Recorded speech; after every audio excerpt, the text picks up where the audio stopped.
Hello, everybody, and welcome back to Storms over Cerenar.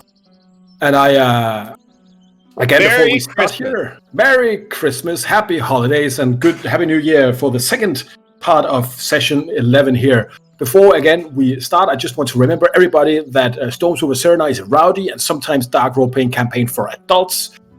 Audience discretion is advised. We do sometimes tackle uncomfortable subjects. We try to do it in a respectful way, but now you know. So, you have all been on the Nomad Levitator for around 24 hours. It is getting dark again, and you figure out that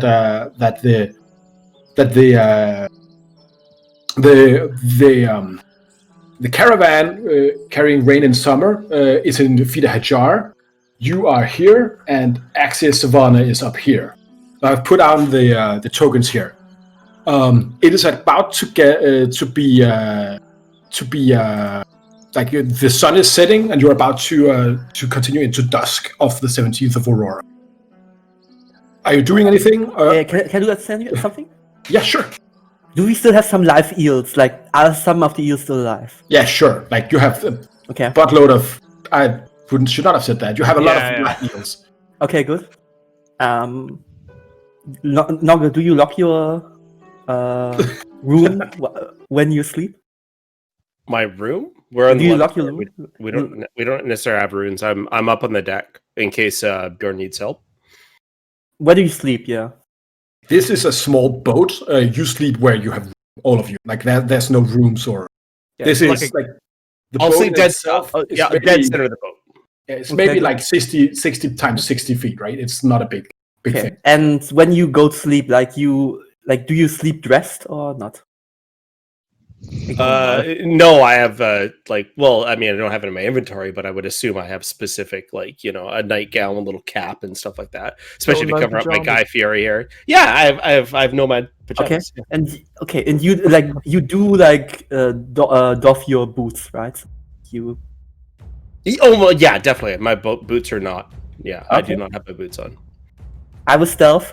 but before I go to sleep, before this happens, I do still have before I sleep, I still have one scrying left, and I want to use that to scry on Rain and Summer. Didn't you already do that, or? I did that in the morning. All right. And then I want to do that before I go to sleep because I don't get the spell slots back, right? Like in the morning, she was here. I thought you were doing this in the evening, and in the evening, she's in Fida Hajar. Okay, cool. Judging from that, she can move 1 hex every day. You can move 2 hexes if everything is peachy keen. Okay, sounds good. So I'll just all right, so go ahead. Theus, what are we doing? All right. So, first of all, I stealth. All right, you see my ever-vigilant Nibbles, my familiar chicken, totally not paying attention to me whatsoever. All right. Nice. He is definitely not guarding me whatsoever. You are absolutely fine to do what you will. Damn it. He's literally just like he fell into a 2-inch kind of. Wait, I have advantage because I have boots of Elvenkind. I have boots of Elvenkind. I have advantage, so 24. Yeah. So I'm sleeping, so I'm at disadvantage. So I would be at a 16. So yeah, you're good. Okay, good. I take off my disguise kit, take some black paint. First of all, I have a bucket of water. I slowly fill the boots with water. Put an eel, put a small eel in each boot. Alright, then I slowly lean over Noggle. Do a sleight of hand check. 20. Draw something on his face. He will know what I drew. Next day, I will. Actually, I will put a bucket of water next to him, just so he can wash himself off and is he currently positioned that the rest of I will draw it in a way that the others can't read it, so that Noggle can read it, but the others can't. Like if he stands up, looks himself in the bucket of water, something maybe on the right cheek or something. Well, so Nongle's morning routine is to he wakes up and he casts Unseen Servant, and then Kevin gets him ready for his day. All right. And Kevin will hold a mirror up to him, so he'll definitely see it. He won't have to look in a bucket of water. Okay, good. This is what I do, and then I go to sleep. All right. God damn it. Who is steering the ship at night? If you don't want to do it, then Saldin can do it. Nibbles will. No. One of you has to take it. Saldin, I would imagine, would be capable of doing some kind of rotation between Safis, Saldin, and Bjorn. Sure. Yeah, and probably also Oust, who doesn't need sleep. Yeah, I was going to say, I don't technically sleep, so I can probably do some light activity, which if that just means just holding the wheel for a couple of hours, I'd imagine that counts. You know. Is that the new Tasha's invocation, or? That's just being an elf, being a high elf. It's the trance thing. All right, sorry. Yeah. As you, all right. As you sleep, everyone who's not either under the effects of non-detection or wearing an amulet of non-detection, please give me a wisdom saving. Roll. Oh yeah. That being said, I did long cast my non-detection. So that only lasts 16 hours. So before I went to bed, I would. You can't. So you don't. You don't need to give me a wisdom. Yeah. Bjorn rolls. That's a 16. All right, beautiful man. Wow. 9. I think it's only Bjorn and Safis, isn't it? And Saldin. Yeah, Saldin. That's correct. Saldin gets a +3. Real paranoid party. He gets a 19. All right.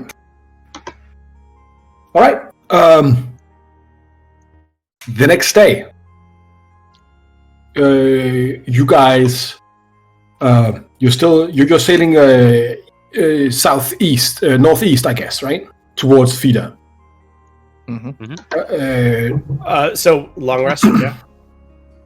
All of you long rested. Wait, are we still going towards Feeder, or are we going past it to Sardoba and trying to head them off at the pass? You are, as I'm understanding, you're going. If you're looking at the ship, you're going this way and then up here, right? Okay, yeah, cool. That's fine. So we'll have another day after this one. That's right. Yeah. That's right. Nongo wakes up. Yeah, Nongo wakes up. Let's take that.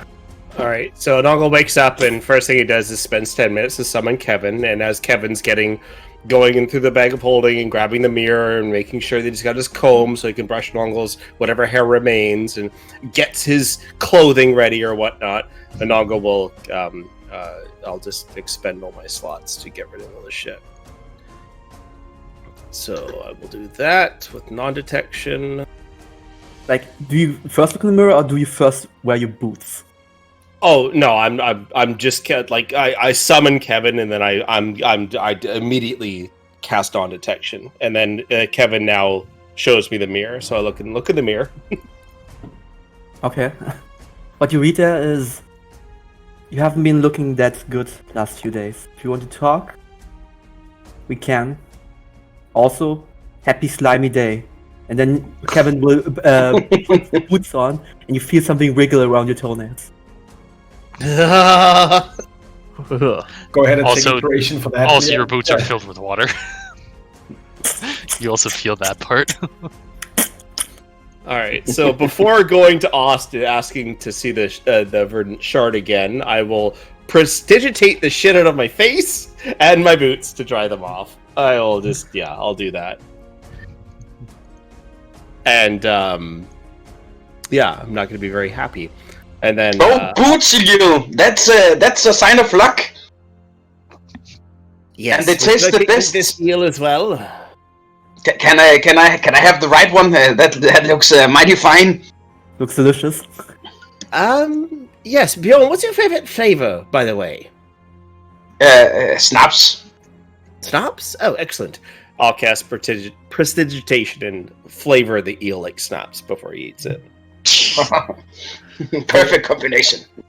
The eel now tastes of vodka with cumin in it. It's horrifying, but probably lovely to Bjorn, I guess. You cast. I'm also going to. Actually, no, that's kind of meta. I don't want to do that. All right, so I will then get up and I'll go find Ost. Oust is probably, as he's been helping with the steering during the night, probably on the deck, main deck. Like you have a very small kind of quarters downstairs with basically a seating area for eating. That's it, right? Everything else is on top on the pontons and in the main hut. Boot's still a little squishy. Yeah. He'll approach Ost. Ost, the shard, please. Yes. Morning. Here you go. Fill your boots, and just summon the blade for a moment. It hums. Sorry, it always does that in the mornings. Yes, I see it's awake before you In fact, are. and the rest of the day, but yeah. Safis? Your sister was located in Fida Hajar. I don't expect they're moving from there soon. I think I will save my sending until about noon, if that's okay with you. Yeah, it seems alright. If they're in Fida Hajar and they are traveling by caravan. One more thing, Safis. I've seen her. I know where she is. I could send her a message that no one else could hear if you'd like. No. Very well. She is very young, and Safis would be worried that she would let slip something unintentionally. I understand. Just, if you need anything of me, Safis, before I'm gone, just let me know. I can be of help. Are you going somewhere? No, of course not. I'll be here to the end. I just don't know when the end will be. The help is appreciated. As the first half of the days go by, it's just smooth sailing. The weather is picking up, and it's better for you. During Theus, Theus, explain yourself. I don't know what you mean. I don't appreciate. Obviously, it was you that did this. The markings on my face. You know the simple spells to remove those such things. Well, your face is currently clean. Well, of course, I created it that way. But I assure you that anything that's wrong with me, and you're correct, there is something that is waning on me. Nothing that you would be surprised about, I'm sure, but this is something that we can wait until after we have obtained Safis's brethren and, well, kept them safe. Similar to your friend, the little girl that we left. I think we should treat Rain and Summer the same way.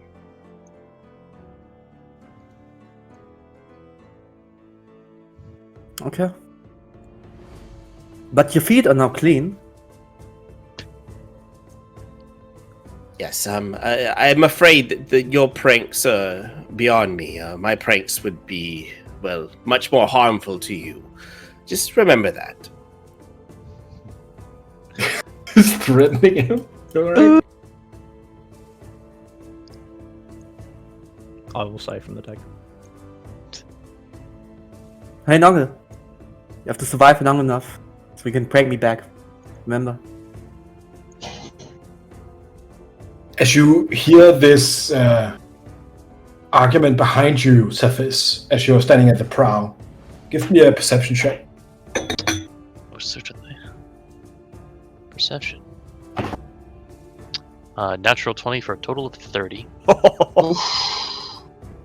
That's it? Maybe 10 miles out in the horizon, directly in your way, you see a small, and like not compared to you small, but small vessel flying the flag of the Scarlet Inquisition.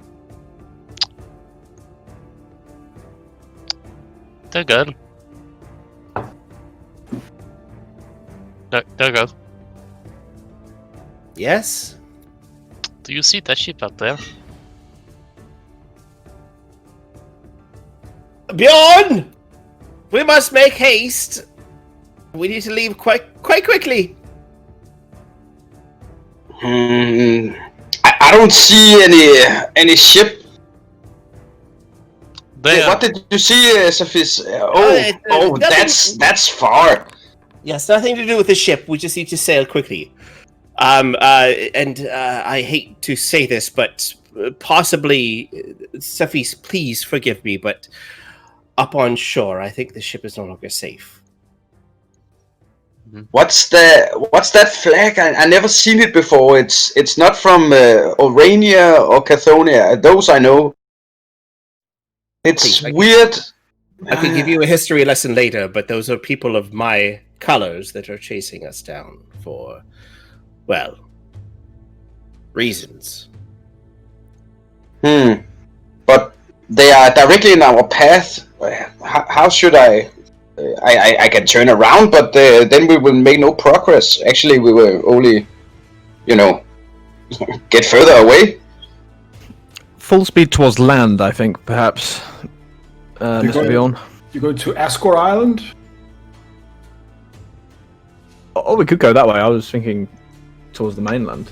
But, I mean, either way works, I guess. Going aground seems like to be the best option, right? Because they can't really follow us via boat. I'm afraid... Because, that is a ship we're seeing ahead of us, correct? Yeah, it is a ship. So, reactively, I will cast See Invisibility. I'm going to put down on this. Anything looking at us?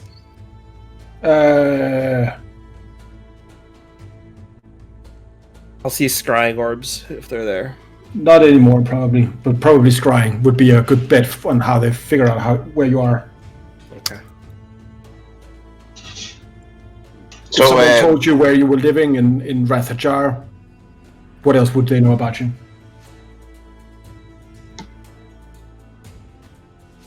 Well, we can see if we can outrun them, but I don't know if we can. They might have disguise the ship. No. I could burn it down in flames. I'm putting down this Inquisitor Dirt token just to signify this ship, right? This does not mean he's on the ship. This does not mean this is the Inquisition ship that you saw, right? They are around 10 miles out from you, and it was just luck that you saw them. So what we could do... not something that we would wish to encounter. And if we did, prepare yourselves for combat, and magic will be in abundance. We could sail south beneath this island and try to cross path with Rain in Summer somewhere between Sardoba and Stormsflow on the road, and that might put these magicians off our tails. If they were able to find us now, they'll be able to find us no matter where we go. I don't think fleeing's the right idea. Getting the upper ground might be, of course. Are you suggesting we shoot first, Mr. Noggle? So, Roar would... Yes. How would Noggle know how we would hold up to what's after him?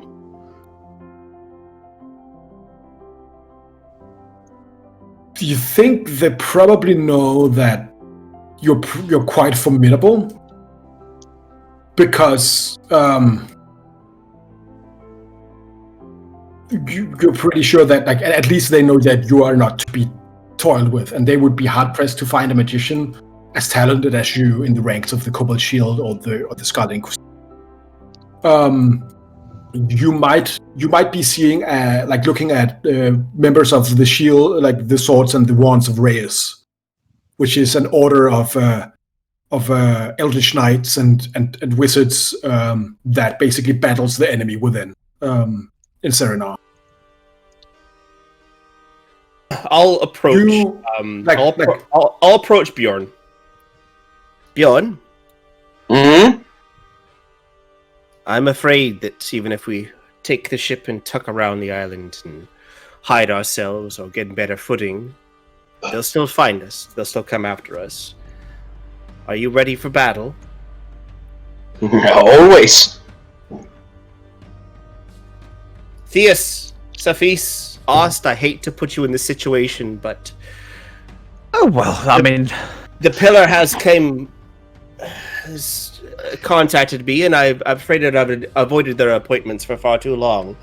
That ship there is the pillar, looking to capture me. Fair enough.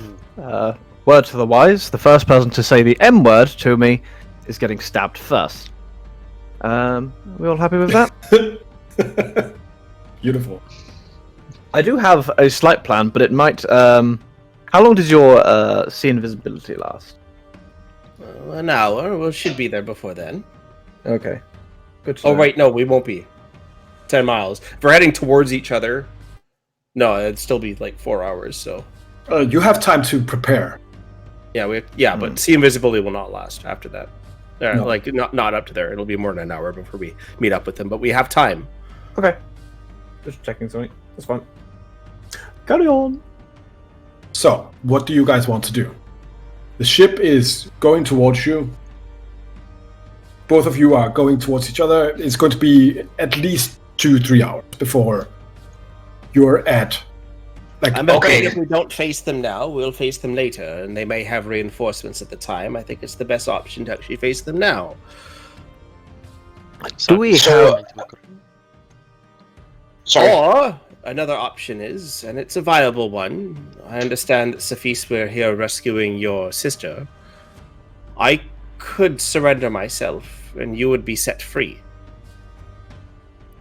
And we could possibly meet up at a later time, although I have no idea what it is they want with me. But Ost, I think that it may be... Yes, I feel like maybe they'd probably take me too at this point. I don't particularly fancy the Inquisition. Your blade as well. Yes.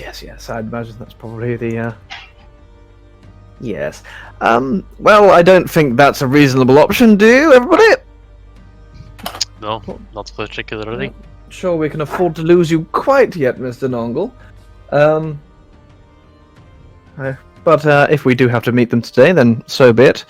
Do we have any means to nullify their magic upon us, or within range of us, Well, or the ship?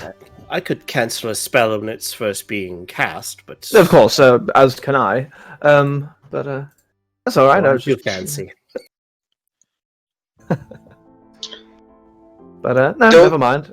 Don't you worry, Nongle. When it's only like a few months ago, the only thing I ever killed was Northmen and Catonians. Now I've killed Faceless, and I'm very much looking forward to killing these mages of the tower. It's gonna be a thrill. He's working on the full set. Oh, my lord. Some of these men on these boats, or women on these boats, may be of allies of mine. I think I might be able to turn them, if not with magic, with something else. But yes, if they are violent towards us, I expect we'll all be just as violent towards them as well. Oh, very a much question, actually, for a moment. Correct me if I'm wrong, but you have the ability to adjust the size of creatures and of objects, yes? Of course. Could you shrink their boat? You are a clever one, aren't you? Clever girl. I have to be within 30 feet of it, but technically, I mean... Alright, so We could, I'm going to post the spell. I'm not going to cast it, but I'm going to post it. So I could reduce the target, right? So the target is you choose a creature or an object. If the boat is considered an object, yes, I could reduce the boat down to a diminutive size. But, like, I don't... in my campaigns, you can't, like, you would be targeting a plank. You wouldn't be targeting the boat. That would be my... Yeah. Okay. So- I assumed that would be the case. I figured it was worth bringing up. Yes. Yes. No. Definitely. So Noggle said, well, if I target something on the boat, the thing on the boat will just be diminished. Now, of course, I could cause a major leak in the boat and have it sink quite quickly by doing such. But I would need to be quite close to the boat as well. Let And us all... This would require some concentration on my part. It's possibly maybe having Bjorn here enlarged instead of the plank reduced. He could maybe damage the boat more as well. I could set the boat aflame. Exactly. What I was about to say. You know, I mean, unless there's magical fire retardant wood on this boat full of magical inquisitors, but Safi's well, to finish worth a your pop. sentence for yourself. Yes, fair enough. Mr. Bjorn, I have not a plan per se, but a suggestion. You stick with me if I stick with you this time. I feel like two heads are better than one against perhaps some of the more formidable targets. I don't particularly fancy going down more than I did previously. So You're always fierce in a fray, and I will be proud to stand by your side. excellent. I was actually thinking, instead of making me bigger, I am already big. Maybe someone could do something so I could walk on water or something, because that would be very advantageous. Yes, of course, I know the magics well, but it's just in my book in my chambers. I don't have it with me. As such, I brought one book. I thought my exposition to here would be quicker. I didn't think I'd meet us. Well, on the plus side, if you do get carted off back to the pillar, you'll be able to pick that book up. I don't think that's the silver case. linings and all. Choose to believe.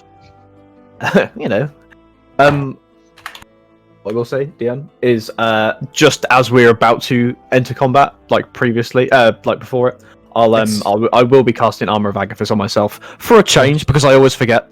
Yeah. That But makes sense. I'll hold on to that for the second. And what about the rest of you? So, asking the party this. So, Savis would like to know: have we decided on attempting to kill them? Well, if we get close enough, I'll attempt to see who's on the ship. But I assure you, though I've not been part of this Scarlet Inquisition, I have sent them out against other people before, and, well, they tend to speak after battle, not before. Also, we just have to neutralize them, and we have to stop them from getting away. I feel like that might be a big, So kill them. objective. Yeah, we could kill them, but we could also, I'm sure they have at least a degree of knowledge that might come to our aid. Perhaps. Don't know. If not, yes, just kill them. That's fine by me. Well, once they're dead, we can speak with them still, so... Oh, good point. He can speak to the dead people. Lovely. Well, Well, everyone gather round. Well, at least some of you. Bjorn, Horst, come. hello. Cephas will do his best to hide amongst the rigging, decking, or any other hideable place, so that you can hopefully get a surprise shot on some of these guys. Before anyone goes, for whom is important to act first in initiative order? Probably Bjorn, right? Or Sophie's. Yeah, Born, Okay, for Bjorn Bjorn or and Cephas, Sophis, yeah. I will cast Gift of Alacrity on both of them. Oof, Okay. nice. All right. And Ost and Bjorn, you'll also get 20 plus 20 total hit points. Okay, and also Excellent. Inspiring Leader, forgot about that. Excellent. So, for God, Inspiring nice Leader, I will say, when we look at them, we will tell them in the face, what the fuck did you just fucking say about us, you little bitch? I'll have you know, I graduated from the top of my class in the Bard College. I have been involved in numerous concerts in Cerenar. I have over 300 confirmed songs. I'm trained in lute. I'm the top pianist in the entire Bard class. You're nothing more to me but just another target to insult. I will wipe you the fuck out with my unsettling words, the like of which you have never seen before on this planet. Mark my fucking vicious mockery. Okay, I like it. That was beautiful. So, slight addendum to what I mentioned earlier. I'm gonna basically buff the fuck out of myself because fights haven't been going too hot for me recently. So on top of, because none of these are concentration as far as I can see, Do you wear I'm going to be casting. I do wear armor or a breastplate, but I've got 18 AC, but my hit point max is crap. I just gave you 20 plus 13 from Leon. No, you get 16 temporary hit points from Leon, and then you get plus 20 max hit points from you, right? Oh, it's max hit points for Raid, isn't it? Yeah. Sorry, right. So you're gonna have an additional 36 hit points. Yeah. Oh, just you watch them tumble down. Yeah. Well, no, they're not after you this time. So right. I'm happy with my. Okay. I have over 100 hit points right now. Jesus. In which case, I will step back on one of the three things I was going to do. Cast Armor of Agathis. I'm also going to cast True Seeing on myself, which lasts an hour. Using my Mystic Arcanum. How much is your Armor of Agathis? How much is it? How many temporary hit points? Oh, it's plops. Yeah, it's 25. So you'll have 25 temp hit points instead of. I'll just go ahead and put that down there instead. Yep, that's cool. And but that is 25 cold damage whenever someone hits you until they're gone. It's until I've. Hang on, how does it work? If you have a creature that. Oh, no. It takes the amount of damage you give back. Yeah. That is a lot of damage. All right. So I'll also use Arcane Recovery to grab a third, second, first level spell slot back. Go ahead and do that. Yeah, so we have a short rest before this, guys, so don't forget to use your short rest abilities. That includes getting your Warlock shit back. Unless you know. I'm full of beans already, so I'm good to go. It only lasts an hour anyway, so yeah. That's all right. So, Nongle, you want to talky before fighty? Yeah. Let's talk. What do you want to talk about? Oh no, I'm done talking. I'm talking about the guys on the boat. You want to confirm your suspicions before we slaughter them all, or just straight to the slaughtering?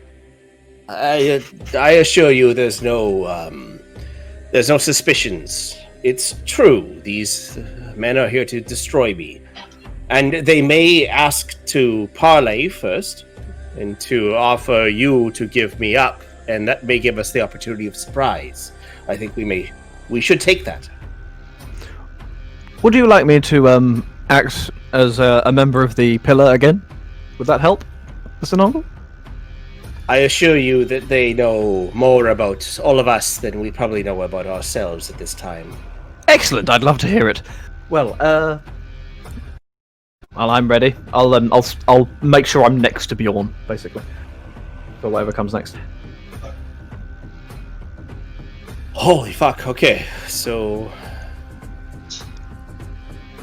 I did 8 at 5th, I did Magic Aura, See Invisibility, check, did non-detection, got that back, alright, cool, I am, I'm as ready to go as I think I'll ever be.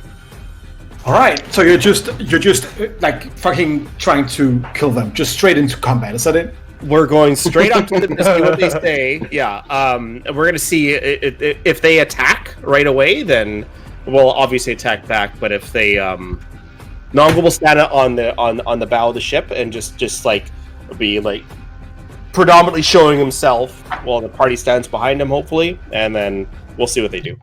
As you get, will be hidden very pointedly. Because go ahead and stealth. Yeah. So stealth. DM, before we get into the fray, one of the empty barrels, Björn would like to tie some rope to that and throw it overboard and tie the other end of the rope to the boat. So there's a floating device. Alright. Sure. Right. Cool. And Surface got a 29 on his stealth 20. check. 29, that's good. Alright. That's it? I'm kidding, that's amazing. I'll remember that as you are hidden. All right. As you get into shouting distance with Theurgy, you hear the voice boom out from the prow of the ship. You see man in a, or not a man, a dwarf actually, in the uniform of the Scarlet Inquisition, plate armor and a vicious battle axe in his hand as he casts the theurgy cantrip. You hear him. You hear the voice of Captain Inquisitor Dirge Jovanovic say, "Nonkel and companions, lay down your weapons and surrender yourself and the vehicle, and no blood should be spilled. In the name of the Conventicle of Arcan and the Scarlet Inquisition, you are all under arrest for maledicta and renegadism." Oh, he said the word, Bjorn. He said the word. Yeah, he did. He definitely did. I heard it.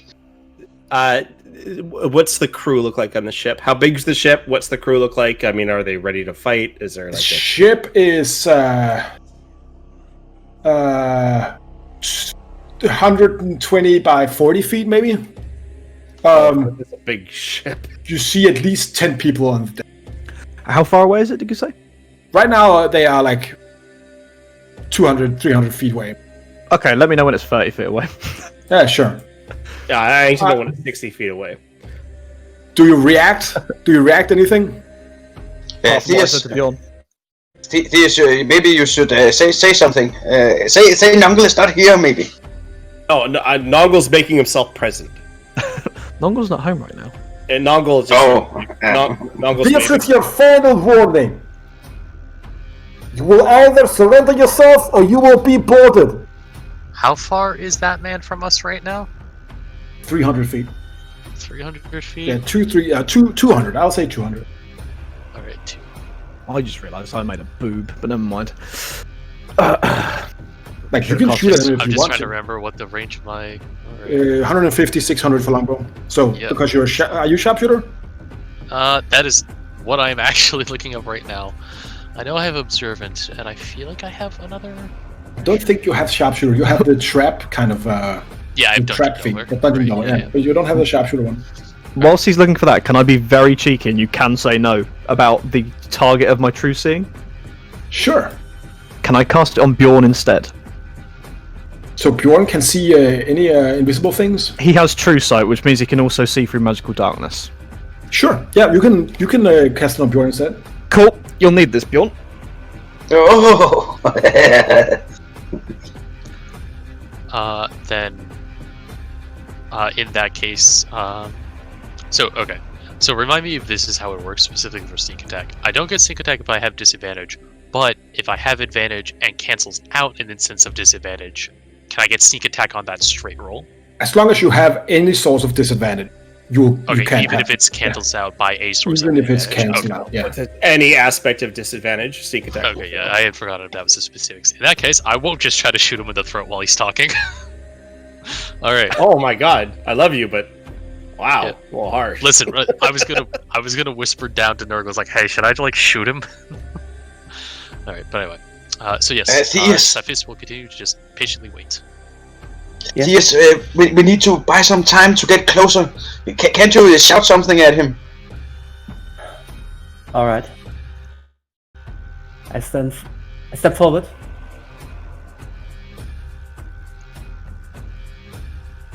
Ladies and gentlemen, dear listeners, let me tell you the great story of a man born of common birth, rising to conquer the lands on which he laid his eye upon. And I'm starting to recite as much of the story and as grandiose as possible in a performance that's hopefully buys us a little bit time as we get closer, as I tell the story that I am usually telling about the exploits of Bjorn the Barbarian.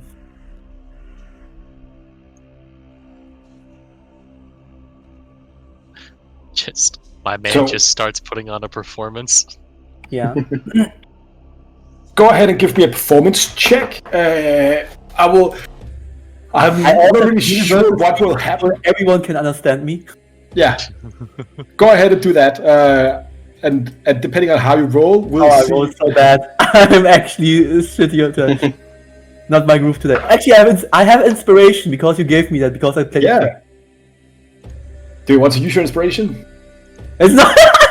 No, Another 14. Of course. Wonderful. it's meant to be. It's meant to be. You see, as you shout that, the guy in the front turns around, and he shouts the order out of the ship: "Prepare to board!"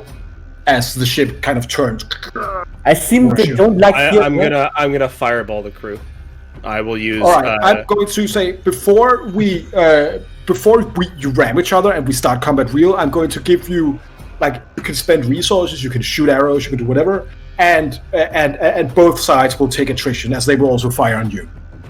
So I'm 300 feet away. But I'll use. You will get closer, right? Yeah. Yeah, but I can use distance spell to increase fireball from 150 to 300 Sure. feet, right? So I'm going to use that. I'm going to pepper them a little bit first. And Nongle just looks back and says, "Oh, this is not going to go the way we planned," and wipes some bat guano off of his sleeve, and all of a sudden just like throws a fireball. And as it reaches its pinnacle, it just bursts again and fires off again right towards the ship. How many fireballs do you fire off? You can basically you'll have the time to fire off as many as you want to, but you know these people have countermeasures to that kind of thing. Not at this range. Well, they only have would to hit you- the fireball no. when it's 60 feet from them. I'm not saying counterspell necessarily. He's saying Okay. countermeasures, such Yeah, as, and not I'm- limited to, magic shields. Yeah. I'm only gonna toss one fireball at them, and then after that, I'm gonna back up behind the party.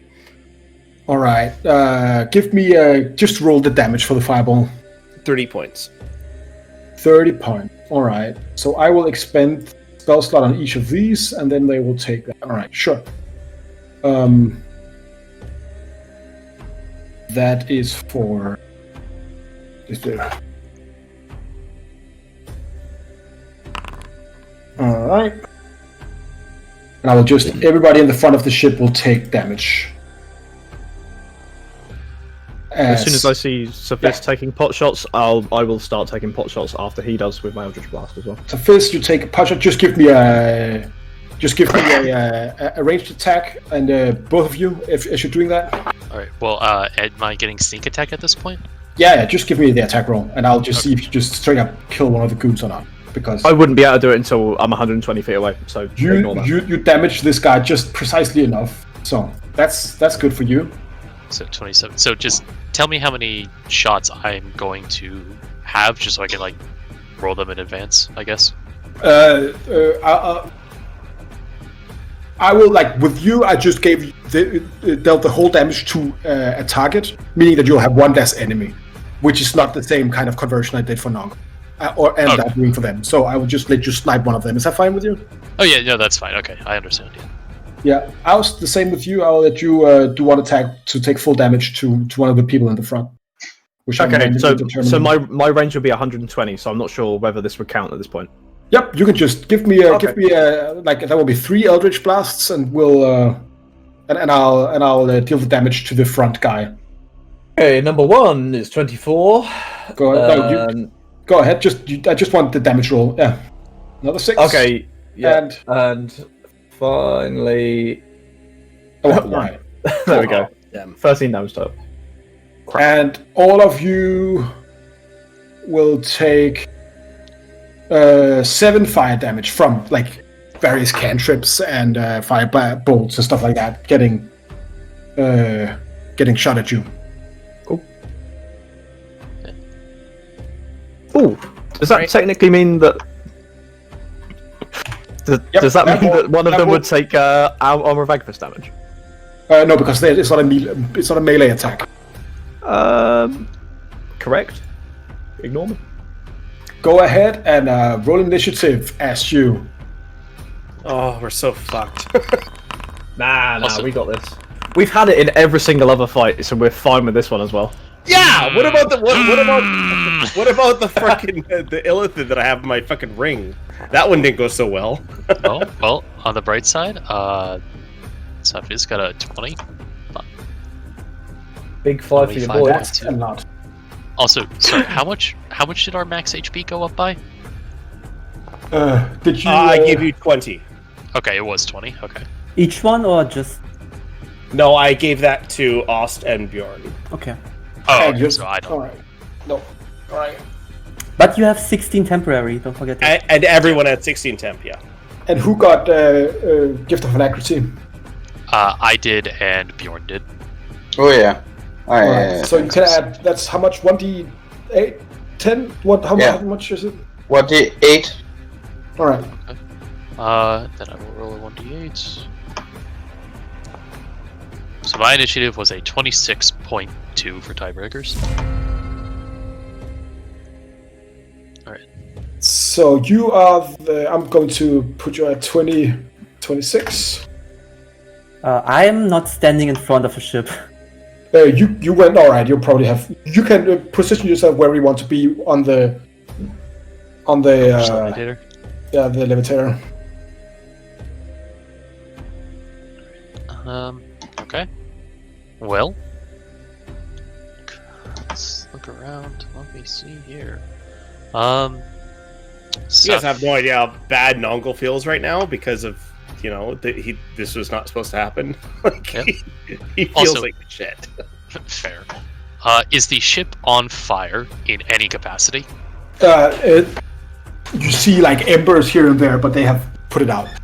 Okay, they have And mitigated as the flames. fireballs and the thing, like you just see a storm of magic shield, like crackling arcane energy is kind of surrounding these people. Mhm. That makes sense. All these guys are somehow casters. Alright, well, Safis is going to do what Safis does best. He's going to click his heels together, and he's going to move at the speed of Tabaxi Rogue. He's going to move under, so how tall is this? How tall is their ship from the waterline? Like from the waterline, it is like yours are like 10 feet. Theirs are like 20 feet. Okay, so from waterline to their top deck is like 20, 25 feet. Yeah, it's not that big. Okay, and ships, curve out as they go up. Correct? Yeah, a little bit. Yeah. So my point But is, I will give you 2/3 cover if you go towards the edge of the. yeah, that is what I was getting at, because he will fly towards the so he will. Hold on. After I held my speech, I don't seem to be able to move my character. You can't control it. No, I don't seem to be able to. Try now. Nope. That is super Do I weird. have odds selected for some reason? Can you guys move your characters? Try to refresh Foundry. Okay. Also, just want Yes, to ask, please. after I had my speech, because we had this one after another, I just wanted to say that after I had my speech, I looked for a safe place and cast invisibility on myself. All right, sure. So you are inside somewhere invisible. Yeah. All right. Go ahead and I'll give you the invisibility here. Boop. And I will give you the down arrow so we know you're inside. Okay. And then I'll put you in the water. Okay, there we go. To be completely obvious with it. So you don't get targeted by any kind of area damage or something, right? Yeah. So that's 20 out of 30. So he's also doubling his speed with his Tabaxi ability. So that's 20 out of 60. Actually, hold on. What is the fly speed of? I'm gonna double check the fly speed really quickly. Your broom was 60. No, I have. He's got the winged boots. though. Oh, boots. Okay. Because I think it is also 60. I just want to double check here because this kind of matters. You have a flying speed equal to your walking speed. Okay, so 30 by default, so 60 total now. Okay. Right, so that was 20, 30. That's 40, 50, 60. Then Damn. bonus action dash to get just like hugging the edge of the ship as much as you can. And another one. And there. And then he will use his action to hide, and hopefully they just don't know he's over here at this point. Because Alright. he has moved very quickly out of their direct line of sight since then. Yeah, you just zipped around. Mhm. Alright, so I will roll a stealth check.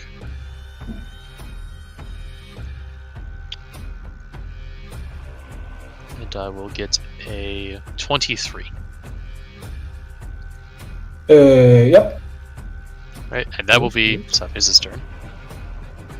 I'll just roll some wisdom checks here. It is an Or action to perception. perceive during combat. Oh yeah, that is correct. You are way above any of their passive perception. That's for sure. As you are just whoosh, you whoosh behind the ship. All right. So that was your full turn. Yes, it was. All right. So next up will then be all right. So Saldin like shouts as he like jumps up on the ship and just kind of tries to bash this guy with his axe and his javelin.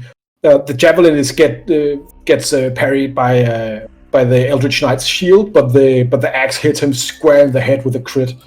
Fuck yeah. Okay. Dang. Severely injuring this man. He's now bloody. The first sword of Rias. That was Saldin's turn. Oh wait, and Hunter's Mark damage. All right, Which also Cool. gets doubled for crits. that is correct. So that will be double damage. Ugh, he's not looking good. All right, Saldin was that, and then Bjorn, you're up. Cool. I would like to climb the ship Yeah. to go here and then take the attack of opportunities from the first guy Alright. walking over here. 1 second. I'll see if he hits you. Yeah, 19. yeah, that definitely hits. So what you see is that he takes out a sword, which is like almost vibrating with thunderous energy. As he hits you, you take 6 half to 3 slashing damage and 3 thunder damage, meaning a total of 6 damage. And then you can see the air around you is kind of booming, vibrating, and you get the feeling that if you move, something bad might happen. You've been thunderstruck. You've been the target of booming blade. No. And can't remembering this spell, I'm not gonna miss a game, and because that's what Björn would do. So what does he do? He walks down here, so he. This is where you are when you get the attack of opportunity. So if you don't move from there, you're fine, basically. Oh, then it's all good. Sure. I'm gonna take what 6 damage in all. Yeah. And the wand guy, the magic guy to my immediate left. Yes. He's gonna get it. Uh-oh.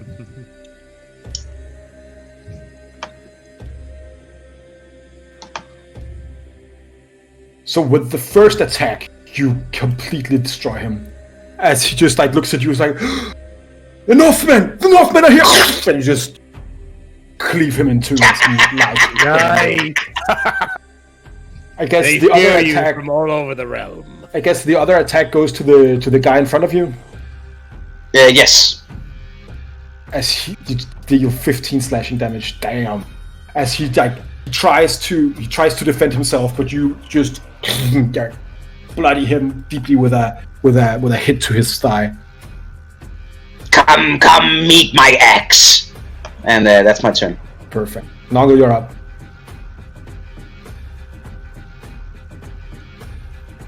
Jesus, speaking of spam calls, I just got one. Oh yeah, scam like No other. for any fans of Dungeons and Daddies out there. God, my spells are gonna be useless here, aren't they? Keep your spell slots for counterspelling their spells. Yeah, that's what I'm thinking. So what can I use that is less than 3rd level? Chromatic orb. I know what I could use. I don't have chromatic orb. What a useless spell. It's a great spell. Love that. So this is 20 feet of movement. Can I get like up on the ship a little bit, or I only have 25 feet of movement? Yeah, I'll let you stand there for all of your movement.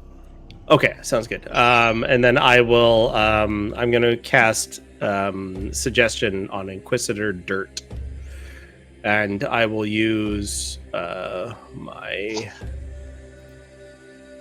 knowledge of the age. Oh, wait, say no. Jeez. I don't want to use knowledge of the ages. I want to use Divine Arcana. That's what I wanted to use. All right. So, my DC on this will be 19, and I will cast suggestion on him. All right. That's a wisdom save, right? Oh, Yes. that's right. DC 19 wisdom. I forgot my movement. I'm going to use one of his legendary resistances for this as he shakes off the magical effect. Oh shit! Good to know. This guy, as you look at him, this dwarf is clearly from some of the western holds around Roven, wearing plate armor and short brown hair and a scar over the one eye. He looks like he has been in many battles. Inquisitor Babblebrook runs down here, and then she casts. What will she try to do? Oh, that is fun. All right, she will cast try to cast a hold person at you, Bjorn. So go ahead and give me a wisdom save.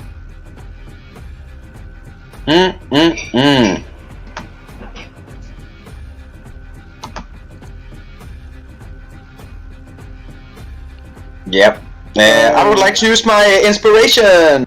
Yeah, you also have your feature, the one that makes you the fanatical focus. Remember? Will you let me try to identify this spell before I cast counterspell? It's whole person.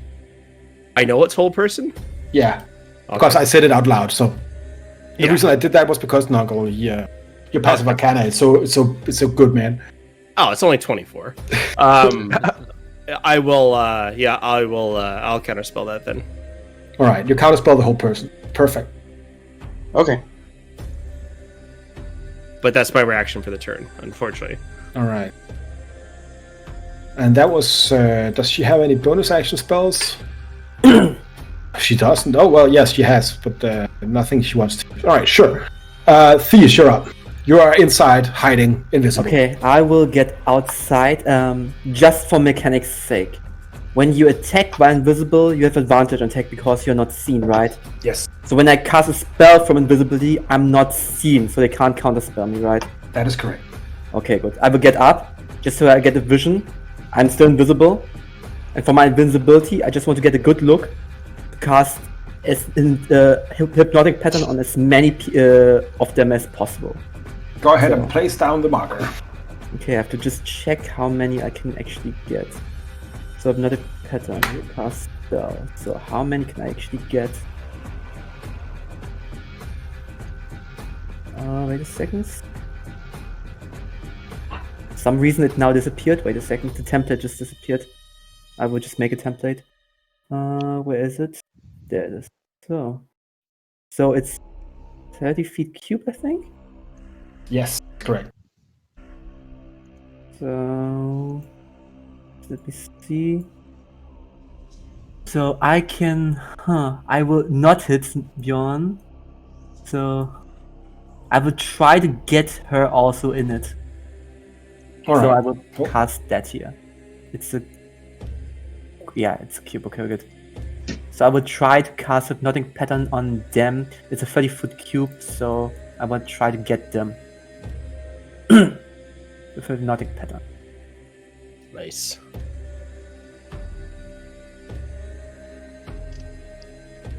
Inquisitor Dirt makes it.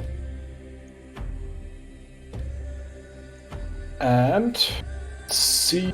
Just so we know, this guy's dead, right? Yeah. Yeah. And Inquisitor Battlebrook makes it as well. But So the two guys there, The two swords. the two swordsmen are good. Or they're both hypnotized. All right, and then I will I will look at Ost, to give him a wink of my eye and say, give him an inspiration. I say, Fire, Warlock, Ost is your name. Oh, a violent shot you strike inside of their brains. And I wanna know, why do you look so good but roll so bad? Whoa, RNG makes you fail as much as you can. You fall down, but then I hear you back. Whoa, I swear you shall hit your next spell attack. Hi, Warlock. Yeah! Oh, Leon, you're very much. amazing. I love you, buddy. He's back. Very back. okay. God, I'm so far down the bloody initiative order. I was like, it's me next, right? No. Yep, Nope. it was my turn. All right, Inquisitor Dirt will take out his vicious battle axe and he strides up to you, Bjorn, and he says, "Yeah, get off my ship!" As he grabs onto you, and you can see he has like a ferret going out of his tunic that kind of jumps into your face and distracts you as he tries to grapple you. Go ahead and give me an athletics roll. He tries to grapple me. Yep. He Doesn't he does. know shit? maybe, fuck, 26. maybe he do know. Bjorn's with the 30. You. I love ferrets. They make great dinner. All the kisses, and it bites your face. All right, so with advantage, this guy gets a 26. You roll a natural 20 and gets 30. As he like tries to grapple you, and then like realization in his eyes as you completely resist him, and then he just like bashes you with his axe. Oh, that's the wrong one. It's a bonus action because if you don't have extra attack, you cannot grapple. He does have extra attack. Does he have multi-attack or extra attack? I made him as a PC because there was no okay, NPC. yeah, so- because NPCs with multi-attack can actually grapple and Yeah. attack. True that. I know. So that will be with your. He hits you for 7 half to 14 half to 7 and 3 thunder, so 10 damage. As his axe bites into you, and more of this thundering emancipation is around you. All right, that was his turn. Then it's the Swords of Rias. This guy will go over here. Then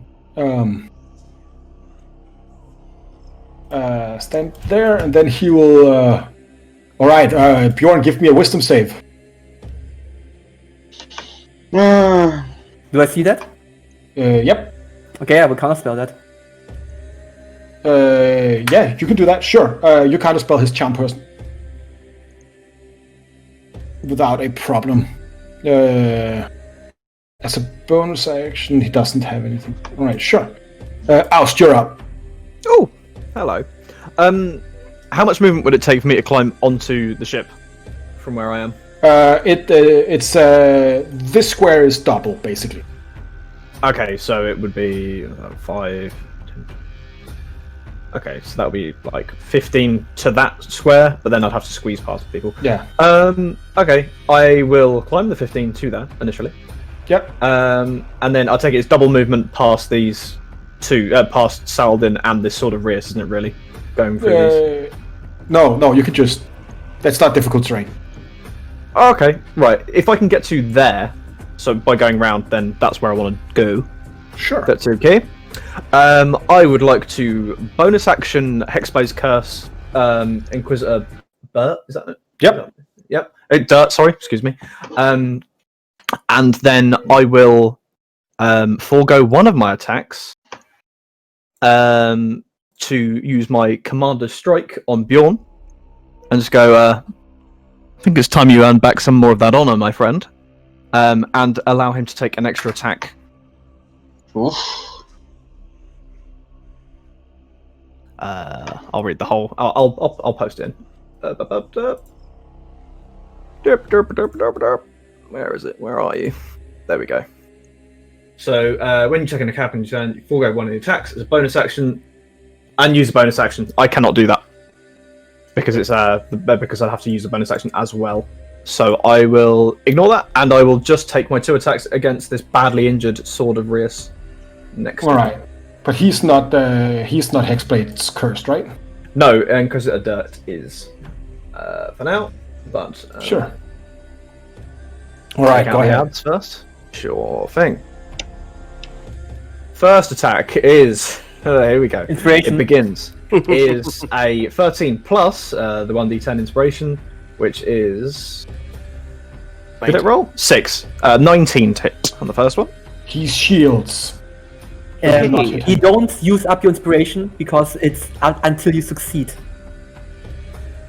Does that technically succeed though? Because because technically it's technically not succeeding because it's the AC. attack, the attack did not succeed. Yeah, so Okay, cool. you retain your inspiration. Excellent. I will use my second attack on him as well. That is a 19 basic. Nope. So you go ahead and roll your inspiration. Well, 19 basic as in like 19 plus your numbers, or No, like 19 without. Yeah, it's Without inspiration. 19 without inspiration. oh no. 20, dirty. Still not. He has an AC of 22 when he's shielded. So I apparently have DM inspiration as well. Yes, you can use that as well if you want to reroll. Then I will. Okie dokie. Yes. Yes, the prowess of Oust with the natural ones. Yours! This should not happen! Hey, I've still got the inspiration. It's fine. Still have the inspiration. Okay. That ends my turn. All right, perfect. Jesus. Oh, I'm back, baby. Once this guy goes So- up here. That was a natural 1 and a natural 20 on the same roll. It's pretty fantastic. Pretty typical. And Scorching Rays you, Bjorn. Are there any wands left? Yeah, 2 up in the back. All right, so the first oh. Scorching Ray goes like past you. Okay. Remember, you're resistant to fire damage because of your cold aura. Yep. So the other 2 rays hit you for 11 half to 5 and 8 half to 4, so a total of 9 fire damage. Cool. The other one goes up, and what would he do? Yeah, he'll cast a Scorching Ray as well. This one will. What is the range of these? 120 feet. This one will go towards Theus. 14 to hit. 14 hits. All right, that's 10 fire damage. Alright. A 19 to hit for another 8 fire damage. And the last one will be a crit for a total of 8 fire damage. Alright. As he blasts you with the rays of fire. It's a fist, that means you're up.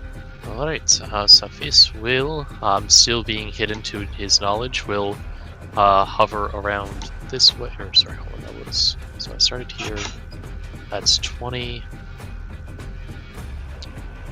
35. Actually, what am I doing? As you 150 are up range. there, Safis. No, sorry.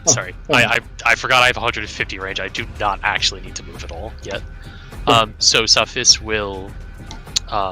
How far up does he need to fly to get to where he can see either of these 2 people on the top deck? This top deck is 30 feet up. The other one is 20 feet. So does he need to fly up 30 feet, or is he like 10 feet above the water? Like... If you're at the water level, then 30 feet, yeah. Okay, so he will fly up 30 feet, shoot at, we'll say, this one on the right, because he seems to be in contact with some other people. Do I have advantage on this? Yes, he does not see you. Okay, so attributes, my inventory. That will be a 27 to hit. 27 to hit will definitely get him. For a total of 29 damage. He plunges from the quarterdeck down on the main deck, dead, with an arrow sticking out of the back of his head. Saphis will float down 5 feet so he's below deck again, and it'll bonus action hide. Isn't really. Well, that's a 30 for his stealth check. Yeah, you're good. Saphis has one. Saphis has a very specific gameplay loop, and he's very good at it. Yes. Yeah. So you have 2 attacks? Nope. I'm not 5 levels in Ranger. Oh. I have 9 levels in Rogue and 2 levels in Ranger. Alright. That is my turn. Alright, that means...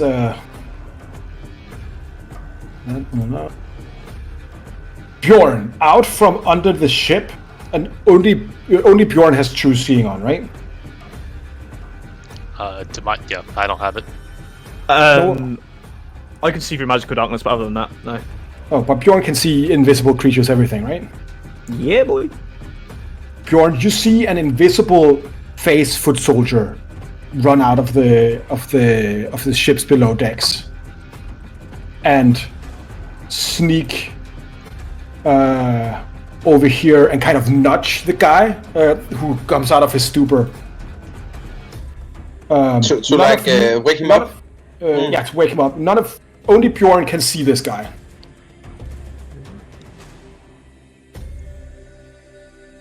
And then you see another one come out and kind of run past you. You can give him an attack of opportunity if you want to. He walks past me? Yes. He doesn't know that you can see him. I'm definitely gonna hit him. With a crit. Yeah, you do. Holy fuck! Holy shit. Is Radiant Fury once every turn or only on your turn? Every new enemy. Yeah, he gets to use it every round. Every turn, not even. On each of your turns. Oh, that's a lot. Oh shit. Alright. Does he die from this straight up? That he does not. You see him. He kind of like he's almost completely severed in his stomach as he just looks at you, completely dumbfounded. The rest of you just see blood spout out of nowhere as Bjorn just strikes out in the air, as he just like a man covered in blood but otherwise invisible just takes out his swords, takes a step towards Oust and says, "Maledictus!" Found you! It's coming from the sky now! That's going to be a 19 to hit you. Yes. Concentration on the invisibility? Question mark? No. I don't know if I don't know if his source is that or not. I was just it is not. It is not. But okay. I'm happy that you said that. Sorry, is he attacking me? Yeah, and you don't know he's attacking you. Okay, that's 19 to hits, but that's a melee attack landing on me, so he takes 25 skull damage. He just like freezes over as he hits you, dying on the spot. I have to be fair. I just had to check. It says your turn, so it's not opportunity attacks. It says each of your turns. Your turn, yeah. It's not opportunity. It's not his turn. It's the enemy's turn. He attacks. So well, he would still all right, but with the 19 plus the 25, that still. Yeah, he would still be dead with the. Okay, good. Yeah, okay. Check because sadly, Divine Fury is not opportunity attacks. Oust, go ahead and give me a con save. Here we go. Okay. Move that out of the way. Con save. Might be good. A 9. Yes, inspiration. Which I will use my inspiration for. You still have that after. This is so I've got sad. everything still. I'm having real trouble. It's been quite slow for me. me. That's a 9 plus 7, so 16. 16. You do not get. You take only half damage from the poison. Oh my god! You actually succeeded, Emily. So you take 8 piercing damage, 4 as a half of 4 poison damage, and then 17 sneak attack damage for a total of 21. That is 29 damage. Ooh. 29 damage, which means that my armor of Agafist drops. Yeah. But he dies immediately as he strikes you, even though Bjorn's Divine Fury does not get through him. Okay. Minus 29, 44. I am bad at maths. There we go. Lovely stuff. Saladin stabs the guy in front of him with his javelin. Oh no, he's still shielded, so he doesn't. Saladin doesn't hit straight up. All right. As he grunts. All right, how far are you, Bjorn? All right, on the mast, you see a guy kind of appear in a puff of smoke, also invisible.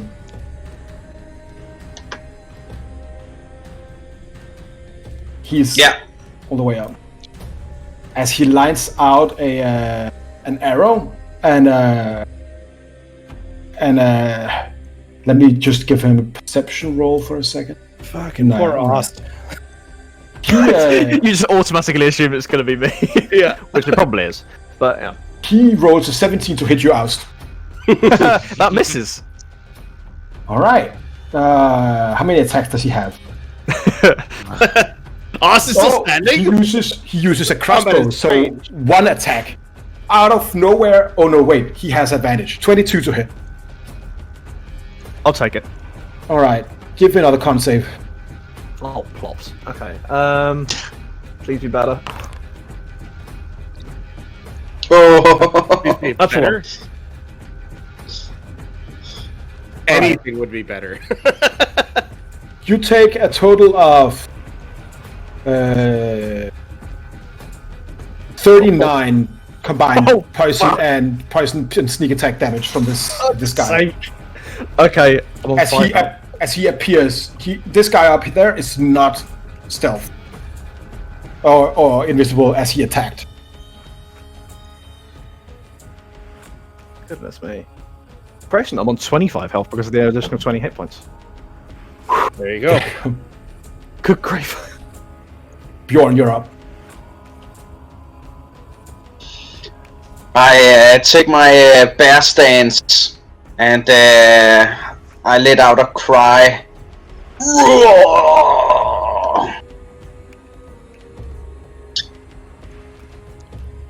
And I use my Seller's Presence.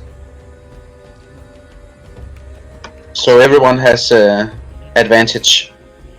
And then the sword guy to my right, I'm gonna cleave him. Instead. Is he done, DM? Or does he need another attack? The sword guy next to you. He is not the Inquisitor. No, he's still standing. He's about as hurt as the guy behind you. 22, he doesn't shield, so because it would be the same.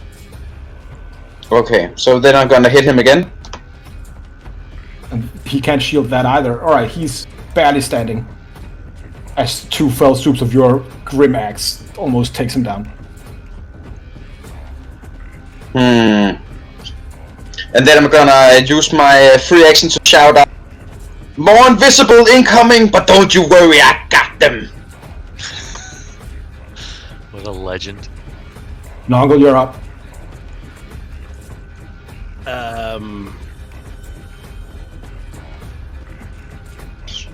Ost looks pretty fucked up. There's a surprise.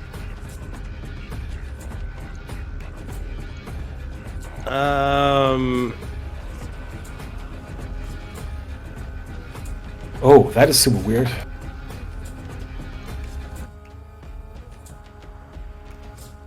So I'm gonna run back down here. Yep. And then I am going to cast a healing word on Ost. Thank you.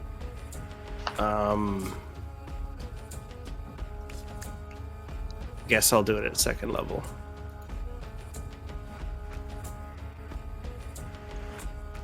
So 10 hit points. And that's Appreciate it. You don't use your action for anything?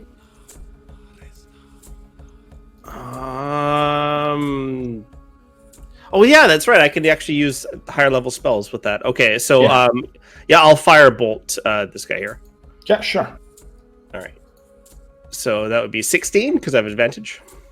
He is shielded, sadly, so you do not hit. Okay, that's my turn then. All right. The Inquisitor goes forward and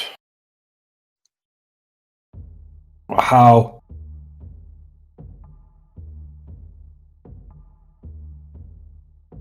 And casts a fireball at you guys.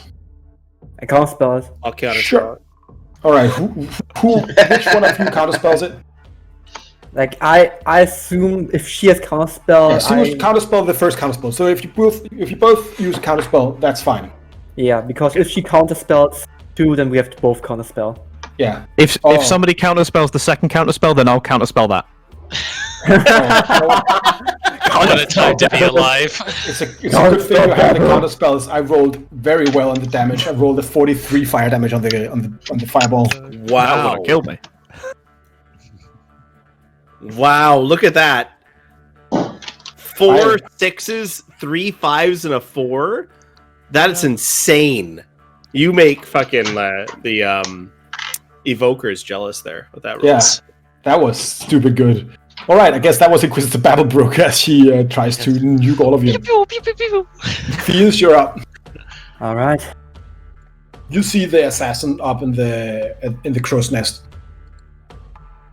Do I know the invisibility? Does it just keep even if they're injured?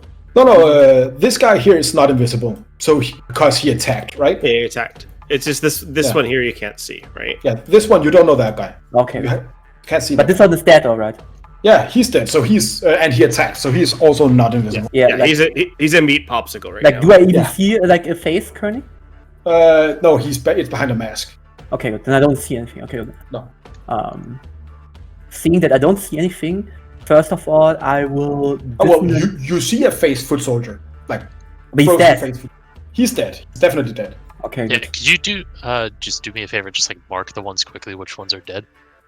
Just like with a little beacon. Yeah, like there's an icon for dead also. Yeah, I will. Just in the initiative, you can mark them Yeah. dead. There you go. All right. And then what about the? Okay, you were still in the process. Just kidding. Go ahead, Theus. Can I take cover anywhere? Like. I would say not because your boat is technically lower than theirs. Like their boat, meaning the cover would be negligible unless you go inside the hut. You can get half and 3/4 cover there. Okay, no, I'm not going. Like, if I'm inside, can I still look like out, like next to a door outside, so I can have a vision on the outside? Yeah, you can pop out. It depends on how much cover you want. Yeah, like enough cover that I still can see outside. Yes, that would be 3/4 cover. You can have that if you go inside the hut. Yeah. Okay, I would do that, and before, like, so I still have like everything in vision. Yeah. And then I will also cast Dissonant Whisper on that guy here. Sure. I will let's see, I will whisper to him. Well, its point is to insult you, because you know we will die before you figure it out.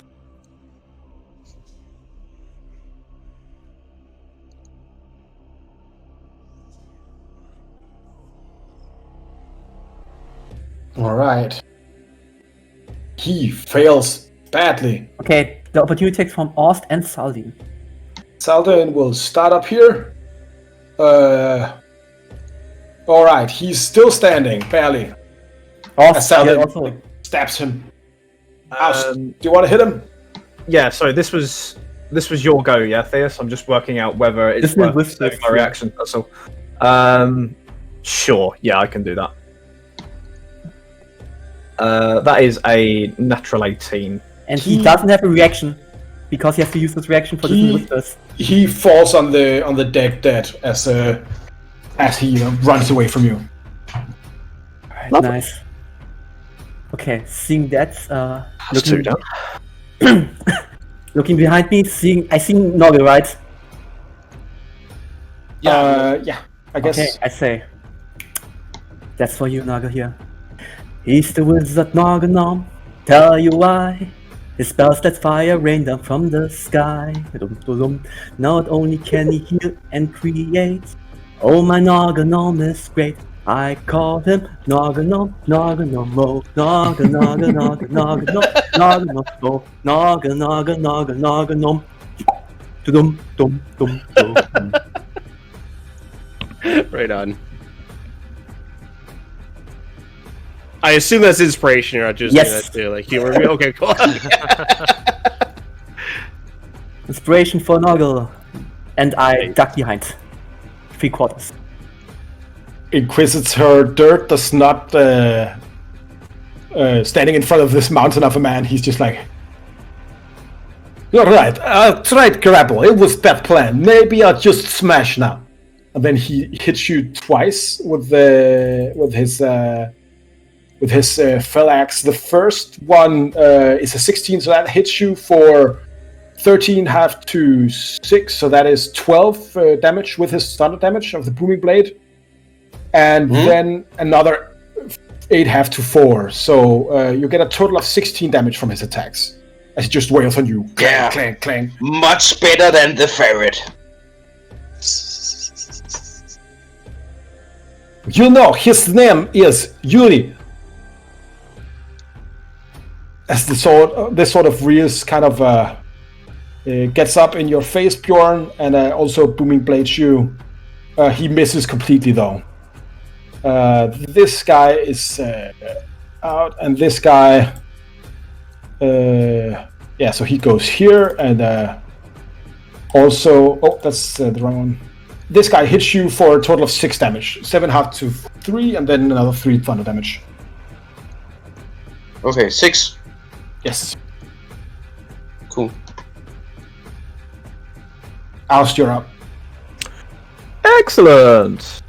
Oust would like to move to, when I've got the right thing on, I'm going to move to here first, and Emerald Purge just hits enemies. Is that correct? If you made it here, you could do it without hitting Bjorn. So yeah, I would say regardless, that you could stick it in between, right? Yeah, so if I wanted to get everybody surrounding Bjorn at the moment, is that possible? Probably not, right? No. Emerald Purge would hit him as well. Okay, in which case, I will run... Oh no. Screw it. I will run there, and I will cast Emerald Purge, using 2 of my superiority die. Ooh. Where is Emerald Purge again? I've got to find it. There it is. On there the she features, is. Yeah. And... Going to place the template there? Oh, beautiful. Yeah. Cool. And, did that roll? Oh, right. I'll roll the damage on that now as well. They fall prone if they fail, right? Correct, yeah. And they all take the normal weapon Oh, damage. you also have to roll the attack. Oh, of course I do. Excuse me. Which is normal.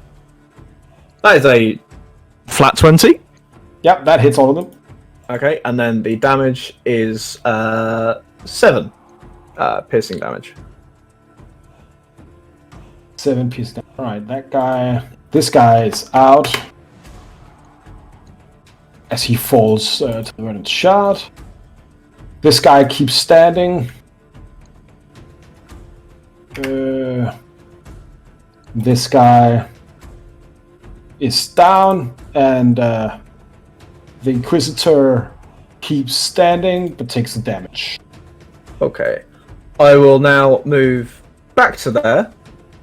And I'm going to take my second attack, which I believe I still have the other one more attack, to attack the Inquisitor, who is cursed. Sure. So let me just remind myself what the curse does, just so we get it wrong. You get your proficiency bonus to damage on it, right? Yes. And you crit on a 19 plus, and a 20, yeah. So +4 on this attack, on top of whatever it is. So I'm sure that's a 5 total now. Oh, great. Okay. So that's a 16 to hit then, in that case. It doesn't hit him.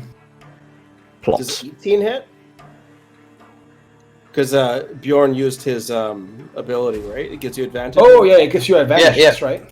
True. Yes, so that would be an 8. 18 hits, but he shields. Because of course he does. yeah. Okay. That's me. Alright.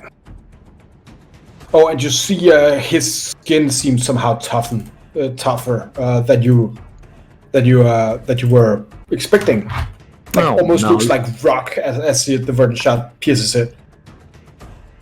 Okay. Alright. The one remaining one of Rias fires another scorching ray, this time on Nongle. Alright. First is a 7, second is a crit, third is another crit. Oh, I'm sorry.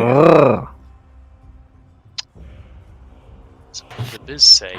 So that's that's so mean. You get a total of 46 damage, Nongle. Oh. 46 fire damage. Oh. 46? Yes, you can look at that. It double critted on the scorching ray. Yike-rumba. Are you absorb elements? It's in his other book, I think. No, he already used his counterspell. Yeah. Oh yeah. That's 36, right? Not 46? 36, that's correct. Sorry. Bad at math. Now 10 damage could make all the difference here. Yeah. I don't know why I'm commentating now. Yeah. No, guys, Nongle's got a ton of hit points. He's fine. Oh, okay, you've probably got more than me by far. Anyway. I do have more than you, yeah. Yeah. He's a gnome and a wizard. Yep. Boom. That makes it Saphis. Alright. Let's kill more people, Uh, Saphis. Yep. Well, Saphis will do his thing where he'll pop up, shoot at the wand over here, and then duck back down. You also see the assassin up on the crow's nest. He has not seen you. Okay. Saphis didn't actually see what that person did, so he's more worried about the magic Alright. casters. So he's Sure. gonna, yeah, he's still gonna shoot at the one guy. Sure. So that will be. There we go. Longbow. That will be a 28 to hit Yeah, that'll get him. And for a total of 26 damage. 26? So yeah, he literally has 1 HP left. That's unfortunate. Yeah, that is. Well, Saphis will then. Okay, so he used 5 feet of movement just then, so he'll duck down 10, and then he'll rotate around over here. So that was 5, 10, that's 15, so he has 20 left. So yeah, right here. And he's still like right up Sure. against the ship's deck, or the ship's hull rather. Sure. And then bonus action, hide. For a 20 or 19 total that time. Nice. All right.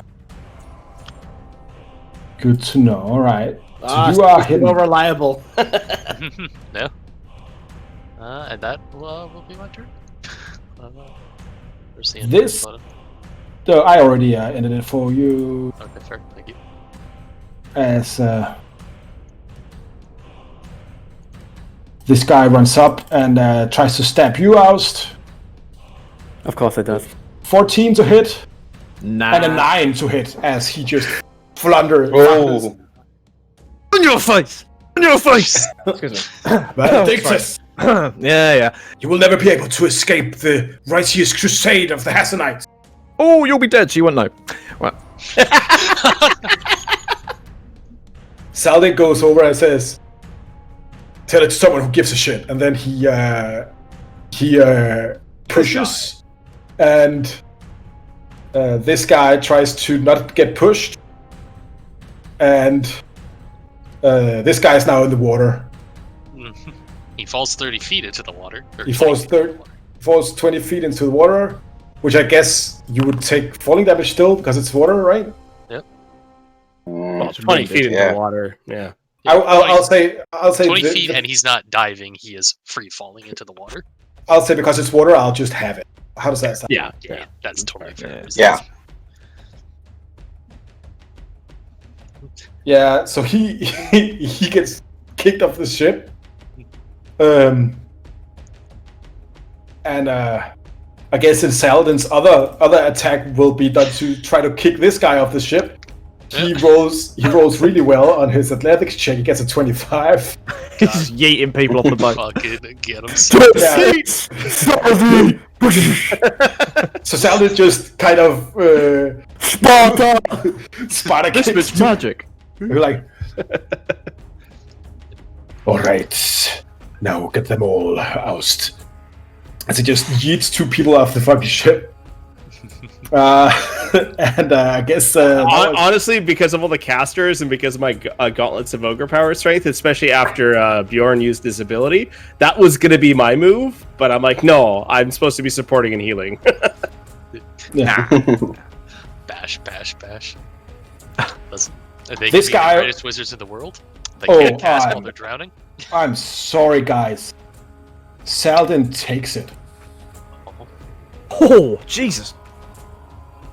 I'm rolling. Oh. Yep, I'll roll a that's con save for Saladin here. Bloody Is that hell. the archer up in the mast? Yeah, Oh. and I will roll his sneak attack as well.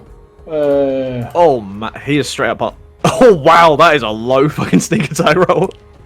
Not that it matters because he took. What, 20, 30, 40, 50, 60, 70, 77 points of damage? Jesus. Jesus. Did Saladin get my inspiring Yes. leader? He has 31 hit points left. Yep. Oh, Oh. my god. There we go. Saladin, Okay. unlike Safis, is a very tanky ranger.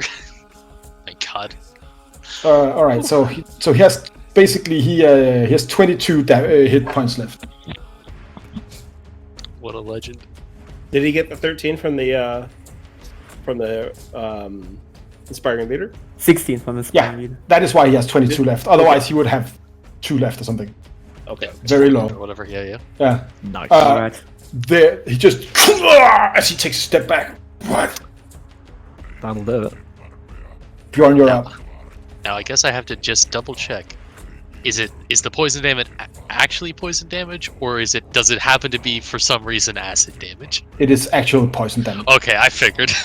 The black dragon, right? Yeah, he's a black dragon. Yeah, so He's I a figured black I'd dragon ask one. just in But case. that would have been really good. All right, so yeah, Saladin has just been taken. Like he is not looking well.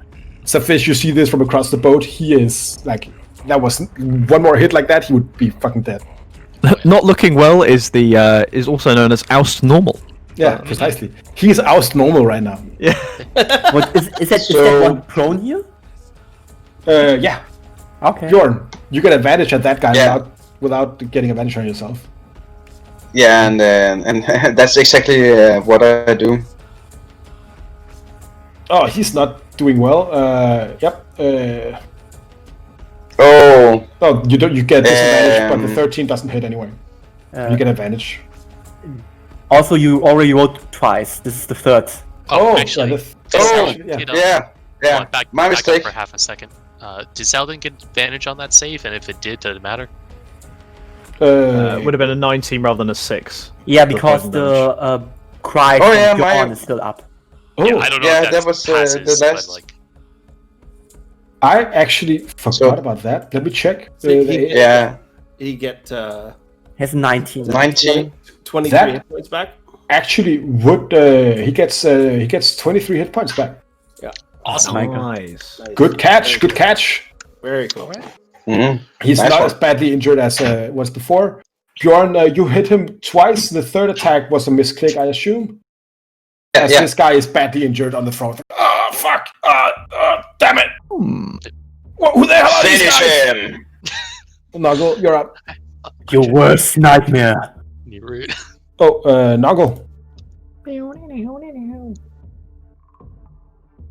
So with the difficult terrain, 20 feet, I'll go there. God, I'm so useless right now. No second level, no third level.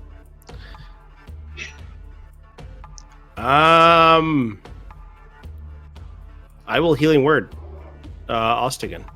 You have also inspiration still. What's that? You still have inspiration, don't forget that also. Yeah, so first off, I'll healing word Ost. So 8 points to Ost. Thank you very much. And then I will use my read thoughts on Inquisitor Babblebrook. Okay, go ahead That'll and be a DC 17 Wisdom save.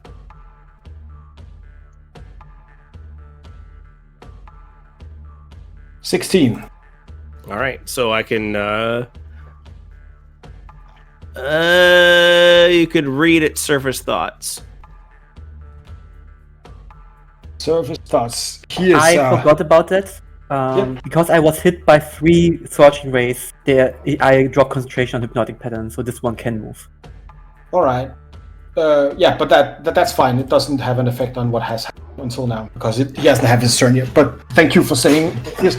You can read like Lieutenant Inquisitor Dodivanovich is fighting for his life against Bjorn, and he is quickly realizing that the tide is turning, and he's like, "Who the hell are these people?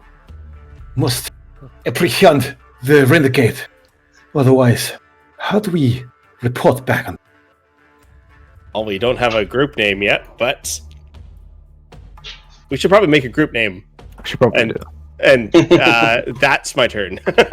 All right. Inquisitor Babblebrook has. All right, I guess we'll try. She goes forward, touches the Inquisitor, and he just disappears. I can't spell that. Okay, you got that before me. She counterspells your counterspell, Theus, so I guess. I counterspell that counterspell. Alright, he does not get greater invisibility. Oh, I thought he was just CPing. That's fine. Oh, Bjorn would have been kicked ass if Bjorn was still Oh, sitting. fuck yeah! Shit! Oh, no. That's what happens. Nongle did not cast Counterspell, but as a passive Arcana 24, I would have just been like, you didn't have to do that! I don't know that. Actually, do I know that? Actually, do I know that? Know what? Know what? Well, we wouldn't have known that, and, like, I guess Can I make a wouldn't check have to had the see what chance to spell tell she's us. casting? Yeah, sure. You can make a check. Both of you. No, I wouldn't know that. So I Yeah, you can't would spell. know. Yeah. Can I make a check? Yeah, go ahead and Arcana check. Come on. No, baby. not of you. Ah, Not of that perfect. coming. Works out the Okay. exact same way. Anyways. In the heat of battle. She casts another spell. Plop. No one can counter. Well, I can, but I'm not going to. She misty steps back up on the stair. Ah, whatever. Theus, you're up. All right. Okay, we have to take out this bitch. No, I have her. It's fine. Okay, seeing that, we take the big guns out. I will cast Sparkly Weapon on Bjorn. Now this is more like it. That's a touch spell though, so you have to go up. Yeah, I go up. I go up my broom. I go up. Sparkly weapon? It's my special version of Holy Weapon. Oh, Because I don't believe in the gods, but there's like sparkly. Okay, yeah, I get it. Okay. Okay, I have enabled that on your axe, Bjorn. Okay, That's your bonus action, Theus. okay, good. So, as my action, I will then cast Dissonant Whispers on this guy here. All right.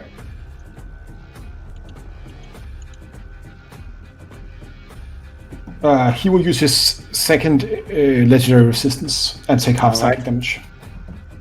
Burning through those resistances, guys. One left, guys. One left.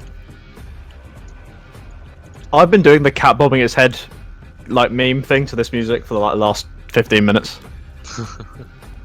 Big fan. He.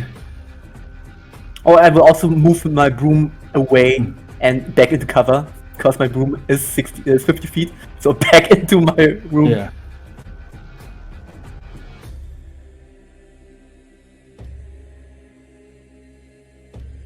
He would like to Rage. cast a spell. Okay.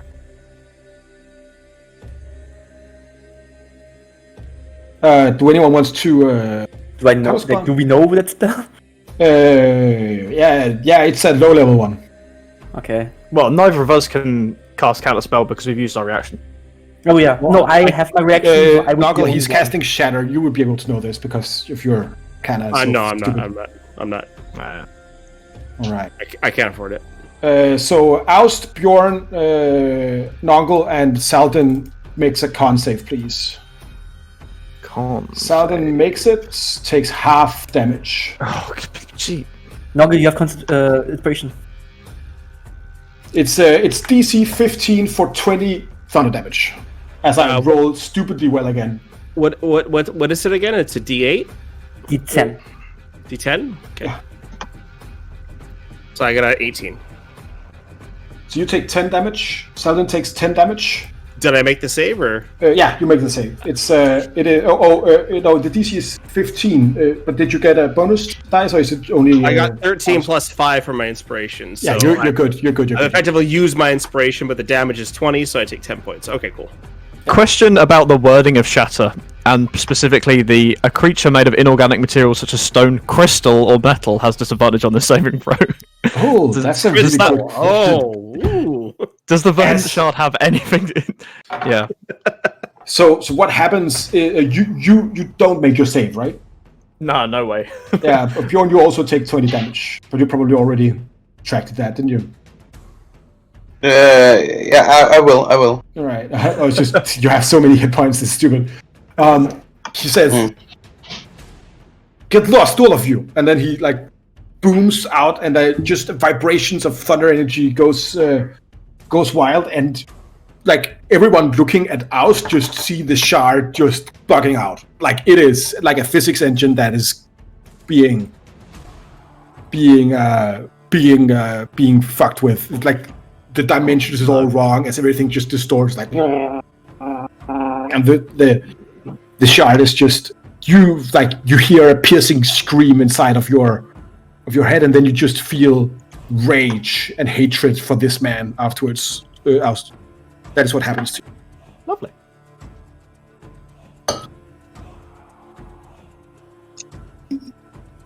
And then with his bonus action, he will attack you, Bjorn. 24 to hit, so that is a 13 half to 6 damage. On top of that. Cool. All right, the Sword of Rias. This guy here. This guy.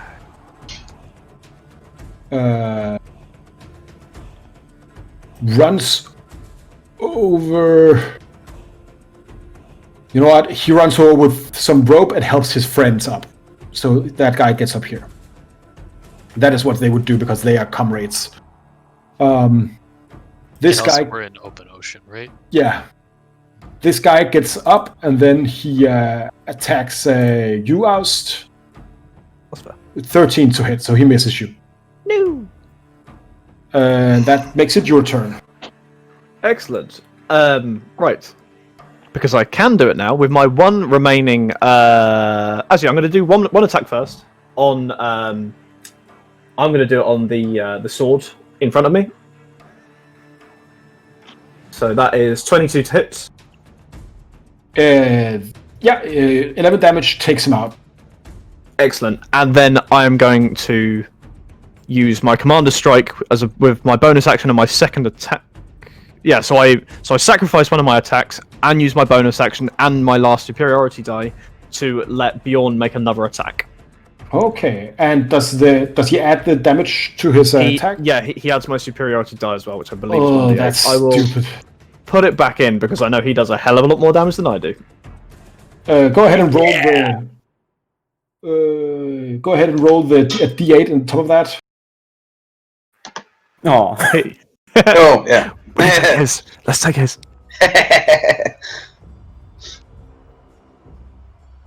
And you get sparkly weapon on top of that, don't you? Like so. Oh yeah, I have it on. The radiant damage kind of burns him, and you see this kind of rock crackling underneath his skin, as you can feel how it's just his skin is just like stone as you hit him, and he goes like "Suka," yeah, and he makes ready to fucking get you again. Oh man. That's me. Yeah. All right. This guy You are hidden, right, Safis? To my knowledge, I am. Yeah. He goes over and searches for you because he gets a 14, so he doesn't find you. All right. You're up. He's gonna find him now. Yeah, sure is. Right. Surprise, bitch. So Sophis, is it an item interaction to stow a weapon? Movement. Depends on what you want to do. What do you want to do? Literally just part of your sheath my movement. You longbow. you can. Yeah, sure. Okay.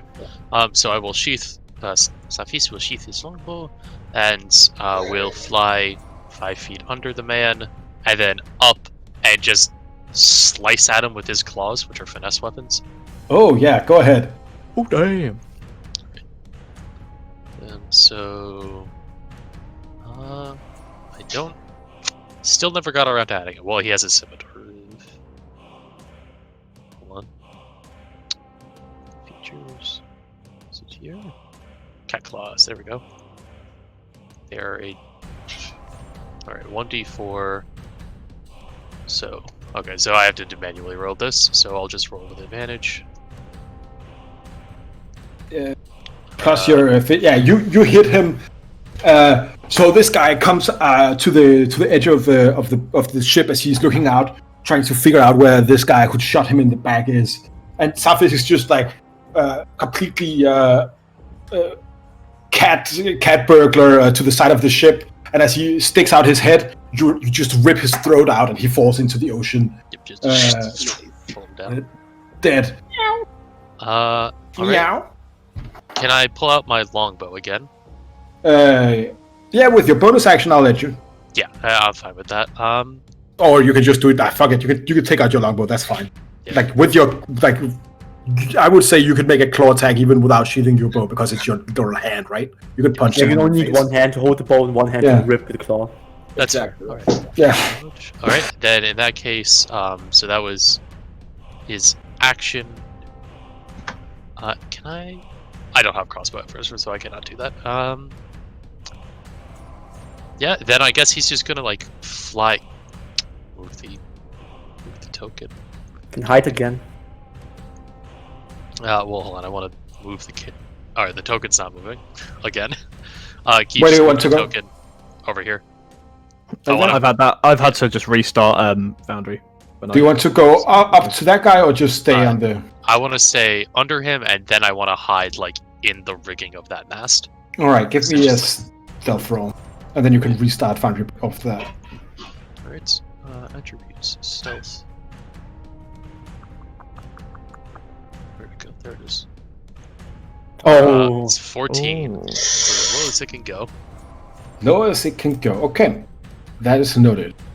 That was a 1 and a 2. This guy up here, he notices you as you kind of Make some punch. noise.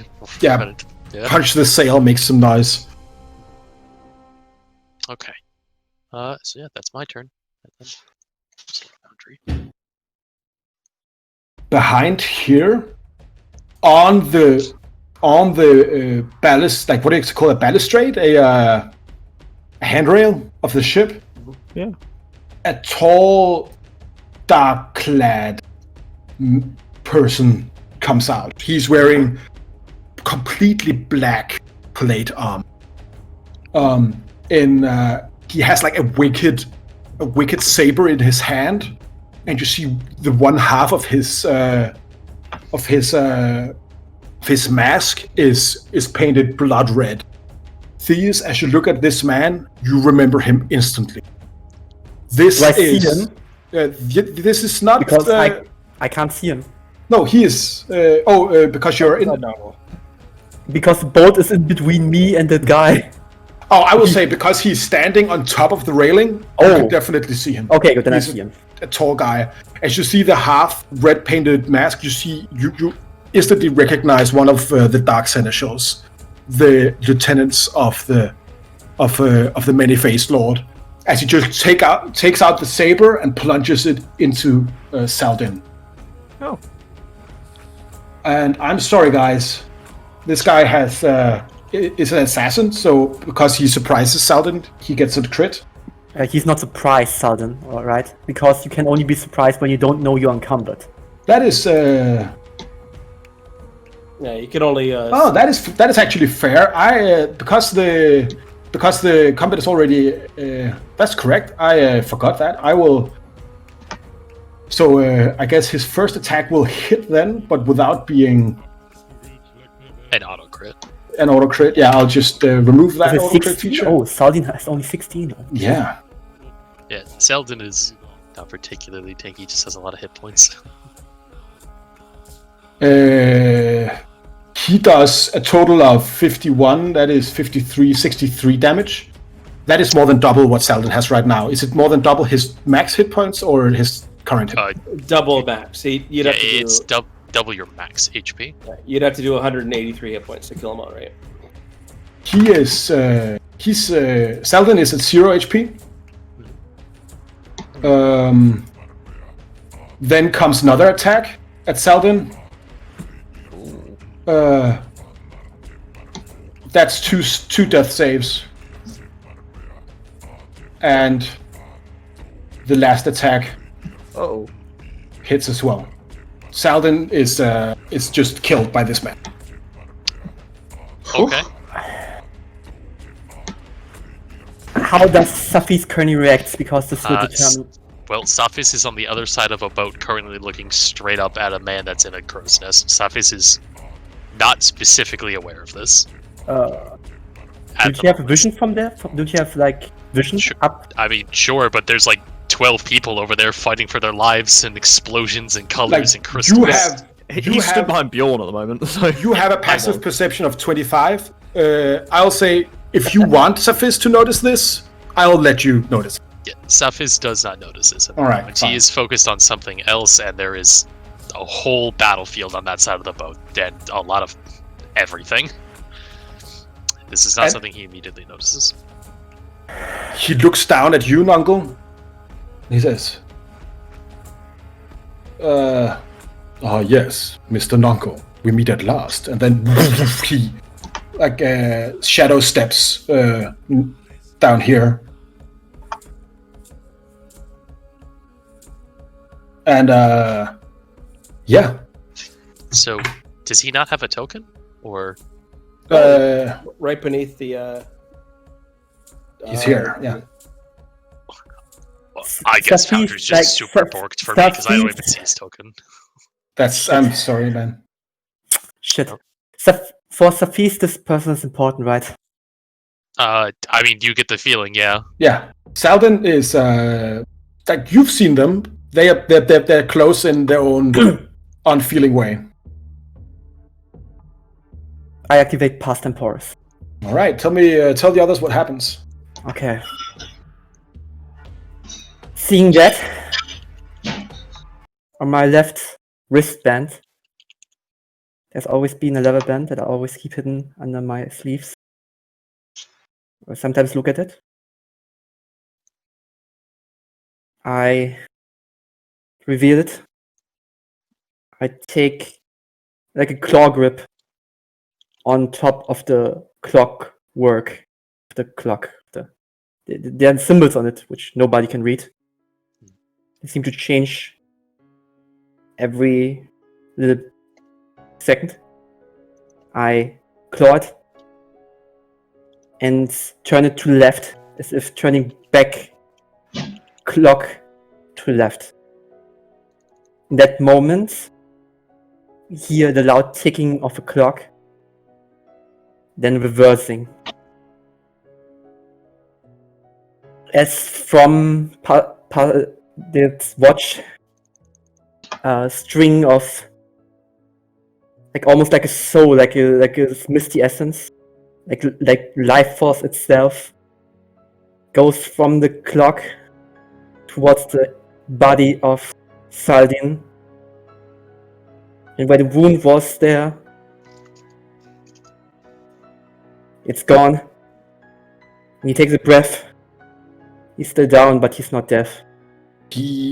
So this magic here spouts out, and mechanically what happens is that Saladin is reduced. Can you?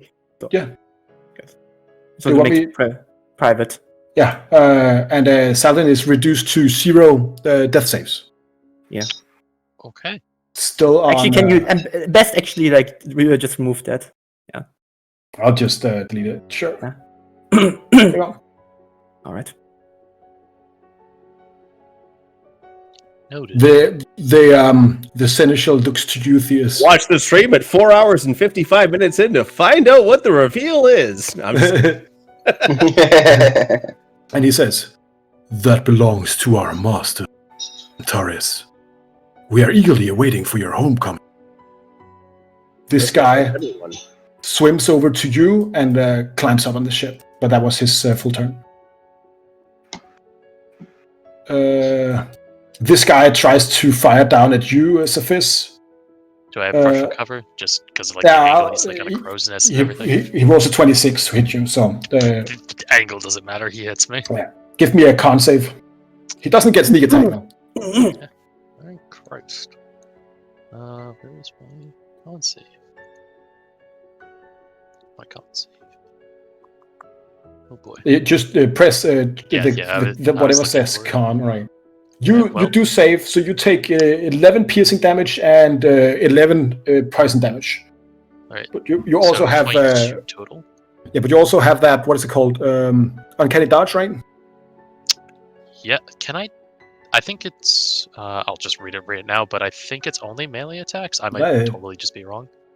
any Uncanny attack. Dodge, If you take damage, they're you gonna can hit take you with an attack. You can use any attack. Sweet. That's a straight up 11 damage as you uncannily dodge this.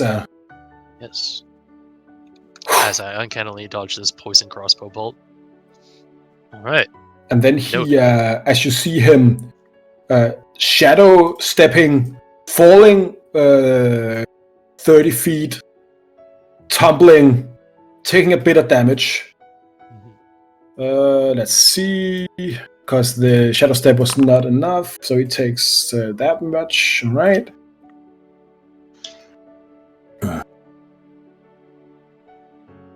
Yeah, Fari is not behaving well today. And then running next to the Dark Seneschal here. All right. That means that Bjorn, you're up. Kill him. Yeah, I'm gonna do reckless Hell yeah. and simply kill the guy in front of me. Sure. They were reckless. 29. Fuck your shield. Yeah, he 25. goes. Nice. He probably doesn't go down because he's a tough motherfucker. But Much hit points like this is 29 plus 29, 30, 40, 55 points of damage.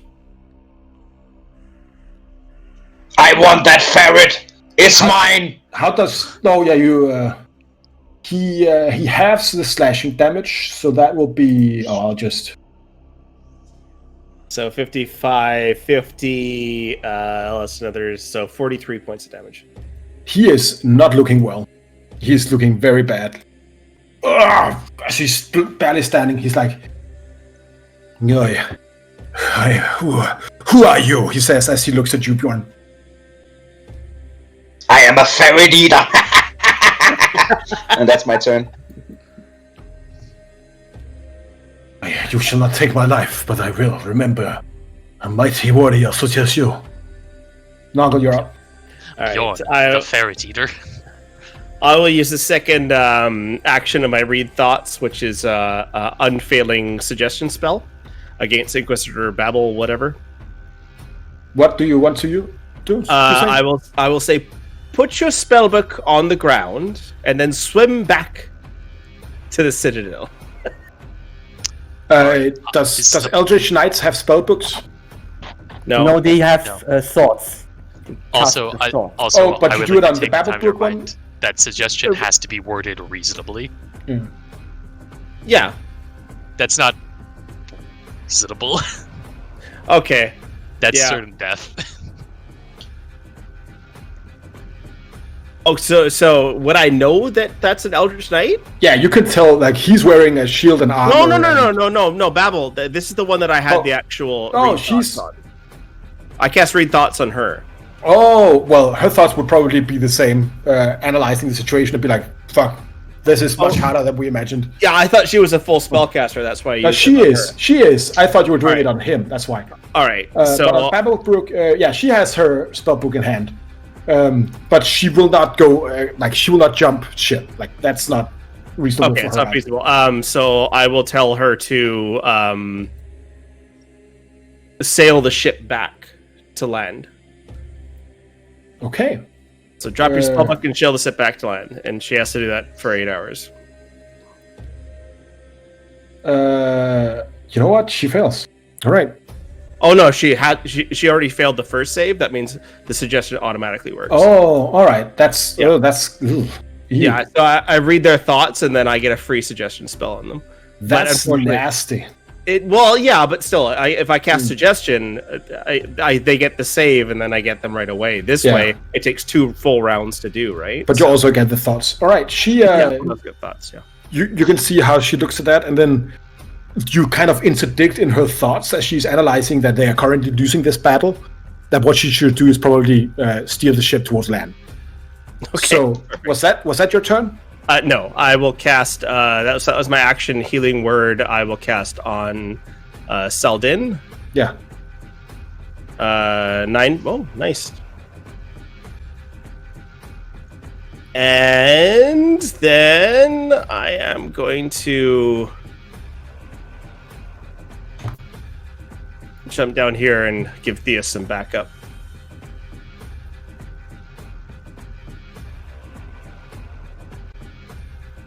Because the battle book goes up here, and she just she does. The spellbook is just lying there. I really need that. Begins to turn the ship. Do you guys know what happens when a ship just begins to turn violently? Mm-hmm. Yeah. I need all of you to make a dex or strength saving throws on your choice. Everybody on the big boat. I'm flying. Do I need to make it? You are almost inside of the you'll have advantage on it. All right. To see if you get tangled. Fair. So did you say check or saving throw? Saving throw.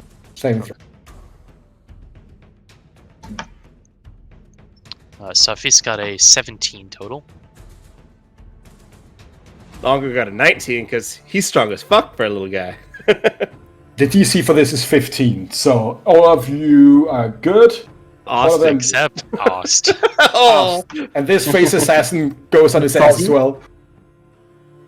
Yeah, Saldin is already prone. I guess Longo won't have to make the check because he's on the levitator. No, he won't. No, these guys. Right. Yeah. Now, the real question is the ship turning to port or is it turning to starboard? It is turning to starboard because that's... Okay, so away from. Yeah. Okay. Because if it was turning to the left, that absolutely was just smashed the gnomish levitator. Yeah. So Oust, you fall on your ass. And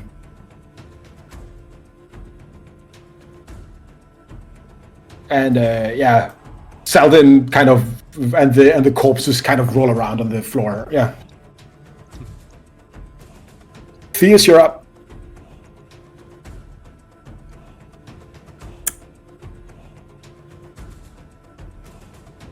Well, I was caught out.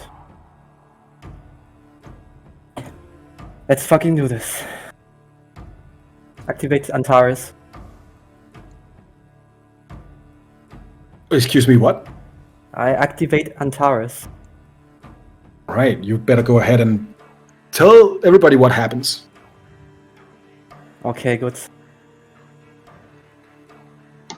Someone I know. Is it that one that we talked about? Maybe. I'm not sure. Do you want me to? Oh, you have it. Yeah. No, I look at the clock again, use another motion with my hands. Instead, I grab it and push in like almost pins in what seems to be on the clock seems to tick faster and faster. and what was previously going out from that clock there when I revived Salden. There's something other, something like a dark essence coming out from the clock, enveloping my body. A dark cloak falls upon me. Bandages wrapping around my body, obscuring my face except my eyes. My aura changes. I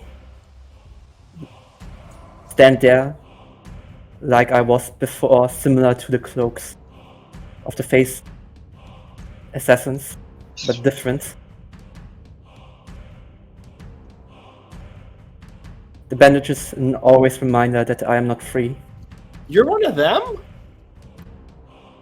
I walk up to the face assassin in front of me. With a simple strike, as I activate the fighting spirit that I have in me. I make attacks, and we talked about this was attacks on each one of them, right? And Yes. I'm currently 11th level, it means 3 attacks. Yes. +1, so you get 4. By 4?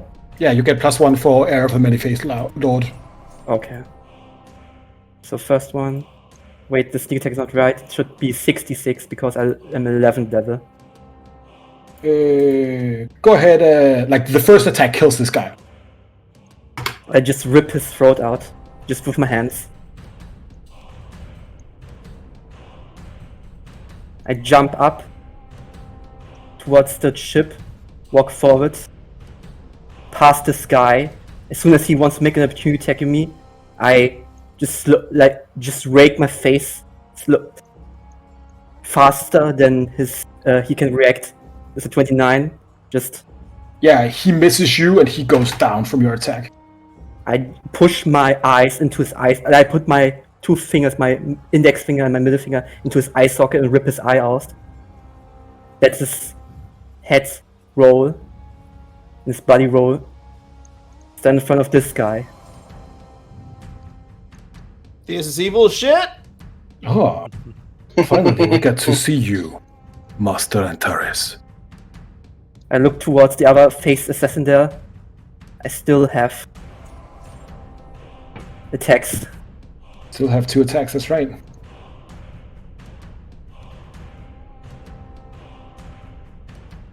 Let's see.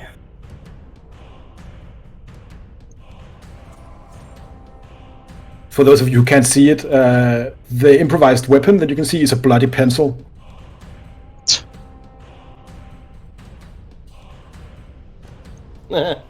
Oh, that's a mean crit. So is that the dark seneschal or No, the face assassin? this guy here, and it should be 66. So Yeah. Plus 2d6. Yeah, you kill all 3 of them. Fuck, with these 3 Christ, attacks. the fuck are you, Theus? So what you just see? Oh, as Theus, do you want to see? as I look to, as he looks at me, and the other guy lies on the ground, I am using my foot heel and stomp it where his chest is. You hear a cracking sound as his rib and his heart splashes under my heel.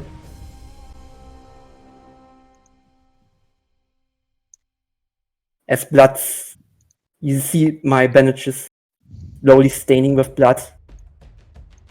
Even knowing if my own or the other. I stand there silently in front of this guy. In a time span of few seconds, you see Theus's whole demeanor, his he looks like himself, but it's like he's a different person. In the span of 3 seconds, you've killed 3 people walking up the ship. Standing in front of this dark seneschal. Tattoos everywhere, almost glowing with shadows. As your eyes slowly begin to take on the blood red color around the edges. I'll roll some wisdom saves for these guys. They are not having any of this shit. They are getting the fuck out of it. They run inside. They're scared. Like, that was not fun for anybody. They are now inside the ship. Both of them. Oust, you're up. How's Oust feeling right now? After seeing Theus, who never really hurts anybody, just dispatched never killed people. anyone in this campaign yet. You just had a fucking wraith walk through you and kill everything in front of you. Fuck's sakes, what the hell is Theus?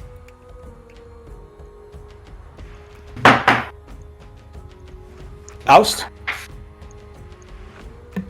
I've got 2 mutes. I've got mute on Discord and mute on my mic. I don't know how long I've been muted on my mic for. So just go over again. I got 16 hit points from that guy dying because of my Hexblade's curse. Perfect, yeah.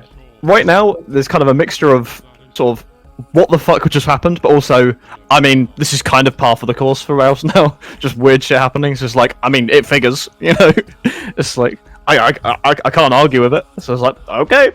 It's very much an in for a penny, in for a pound mentality with Rouse now at this point. He's like, okay. So I'm gonna take a step forward. I'll think about that later. Moment. Yeah. I'll add that to the list. And I'm just gonna start. So this guy in front of Theus now, if it is Theus, he's still up, right? Yeah, he is. He is not even remotely hurt. He's just covered in the blood of Selden. In which case, I'll hackety whackety smack this guy. Just 2 attacks with the Verdant Shard. If that actually goes through. Eventually. I'm clicking that, but I don't know if it's... Oh, there we go. The first one is 26 hits for 9 damage, and the second one is... Finally, ladies and gentlemen, he does it after 10 sessions. He crits on an attack, and that's a 14 plus 7 for the second, so that is 19 plus 21, 30 damage round. There we go. Lovely stuff.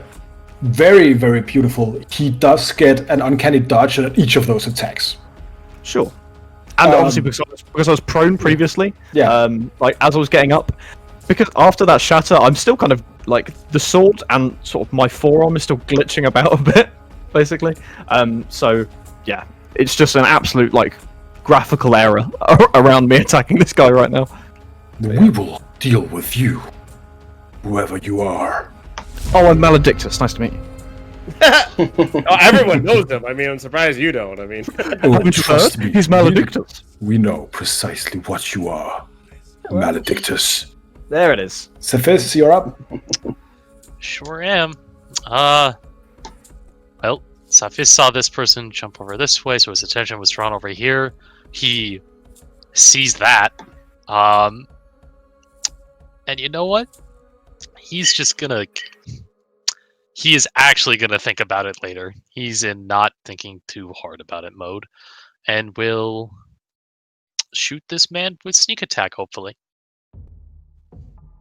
Let me... Yeah, does he know you're there? No. What? And your friends are next to him anyway. So yeah, go ahead. You don't get advantage, but you get sneak attack. And 27 will definitely hit him.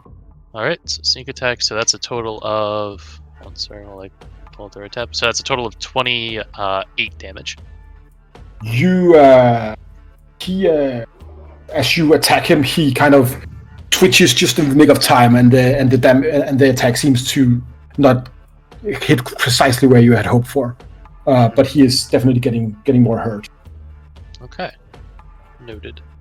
And then Cephis will kind of like looking over at the person who's still like steering the ship and seeing that she seems to be, if not in a daze, at least like under some kind of control, will move around and past her to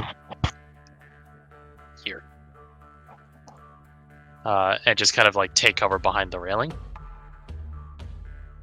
All right, perfect. That'll be his turn. All right. You see this Dark Seneschal looking around. and he says, "We shall continue this another day." And then he takes the what is the wording of that?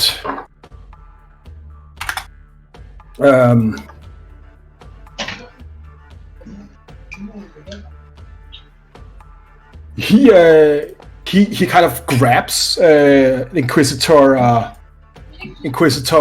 Dirk Ivanovic, and without doing any kind of spell, like saying anything or making any somatic or verbal components, he just transports himself and the Inquisitor.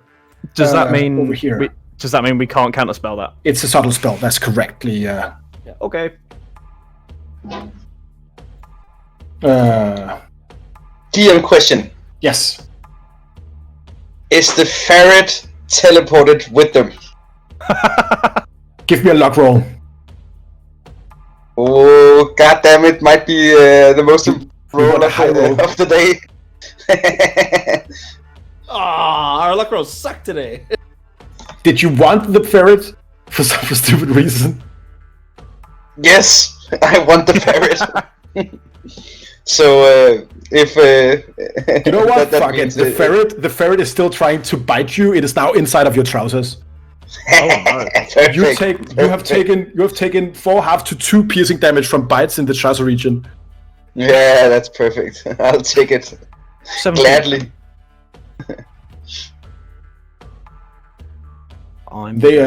You have the ferret Yuri in your trousers. All right.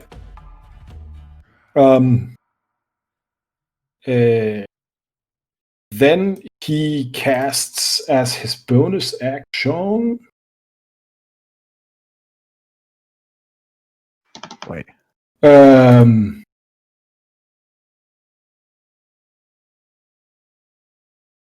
A dark kind of cloud appears around him, which me and Bjorn can see through.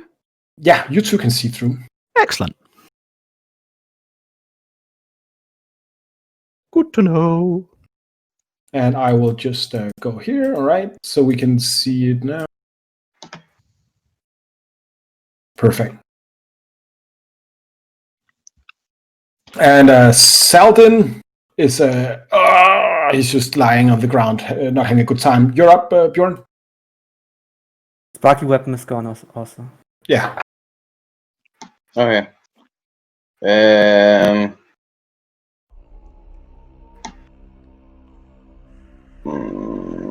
What to do? My foundry is very slow right now, so I can't even see the whole battlefield.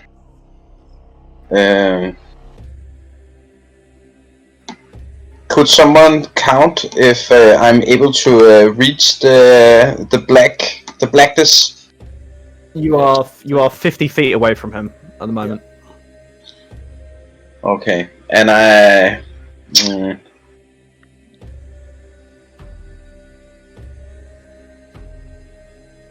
60 feet, I guess. 60 feet, like you have to count. Okay, yeah. So I have to dash if I want to be right next to both of them. Actually, 55. Yeah. But yes, either way, you would have to dash. I'm gonna do that. If someone could move my token, so I'm next to the Inquisitor and the Dark. You will have to dash. Yeah. Yeah. Could you move me? Yeah. Thank you. I've moved you up there. Okay. Maybe move me down. So I'm next to the dying or dead guy instead of the other Barberbrook Inquisitor. So I'm next to Inquisitor. Yeah, exactly. And I guess that's my turn. All right. So DM, he wants to move down into the right one square. Yeah. All right. Yeah. Cool. Perfect. Thank you. Inquisitor Babblebrook keeps turning the ship, so everybody who's on the deck makes another. Wait. Yeah. Noggle. No. Oh yeah, it's Snuggle first. Sorry, that was my bad. All right, so 25 feet up to here. I do not have a lot of spells left, but I have 2 healing words, so I'll cast a healing word on Saladin and a healing word on Ost. Thank you again. Actually, wait, no, only 1 bonus action. So Ost 7 hit points, and then I have my action. I will 10, 15, 20, 25. Guys, I've not been unconscious once this fight. I will cast. Good job, bro. I will cast Mage Hand. Actually, you know what? Right. Fuck it. I'm not gonna cast Mage Hand. I'm gonna release the chicken. Uh-oh. So Nibbles will appear below me. There, you got it. Do you want to enlarge him? No. I don't have the spell slots for that. But I'm a wizard. That's my turn. All right. Chris, everybody on this ship makes a strength or a dex saving throw. Their choice. Ooh, I've got a feeling it's 11. going to be bad either way. 12. So, yes. 25 for Cephis. Yeah.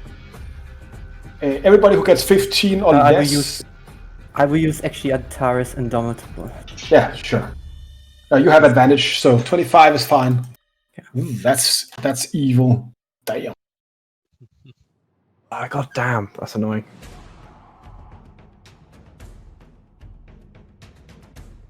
And you're on your ass again. Yeah. Ugh. Yeah. Which probably screws me for next round. That's fine. So I guess DC 15, I guess Nibbles and Nongor are prone as well. 15, yeah. So Nibbles and Noggle are prone as well. If you get less.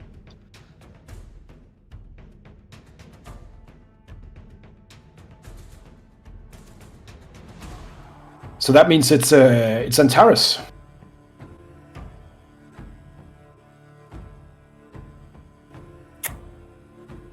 The sun will come home at some point. Leave these people alone.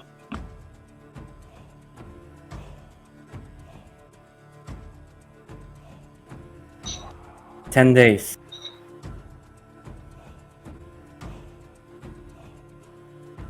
Then Antares will show. Until then, leave these people alone."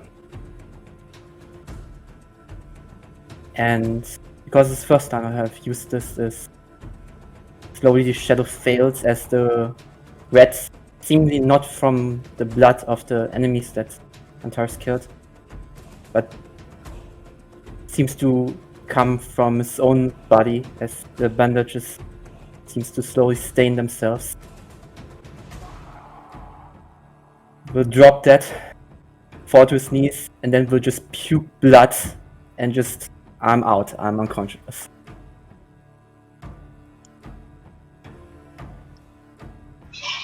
All right. So what did you say? 10 days? As in you would come back in 10 days? How would you... What did he mean? Just because I of course I want my villain to react correctly to this. No, he just meant that they can come for him in 10 days, but until then, leave these people alone. Because he thinks that he needs around 10 days to save Cephis' sister. Give me a persuasion check or deception, whatever you think would make sense. With Antares or with Theus? Because With I Theus. dropped... Okay, good. Because I I would dropped say- Antares. I would say with this, as you said this. Yeah. But you can get a 10 minimum, right? Yeah, I'd get a 10 minimum, so it's 24. Let's see. He gets a natural 1 on his insight check. So, what does Theus want him to think about what he just said? that the face should not go after these people in exchange, Antares will show himself to them in 10 days to talk Okay. with about whatever they want to, but leave these people alone because they seem to have targeted us for some time. At least he wants to focus their target from us to him. I'll just note that.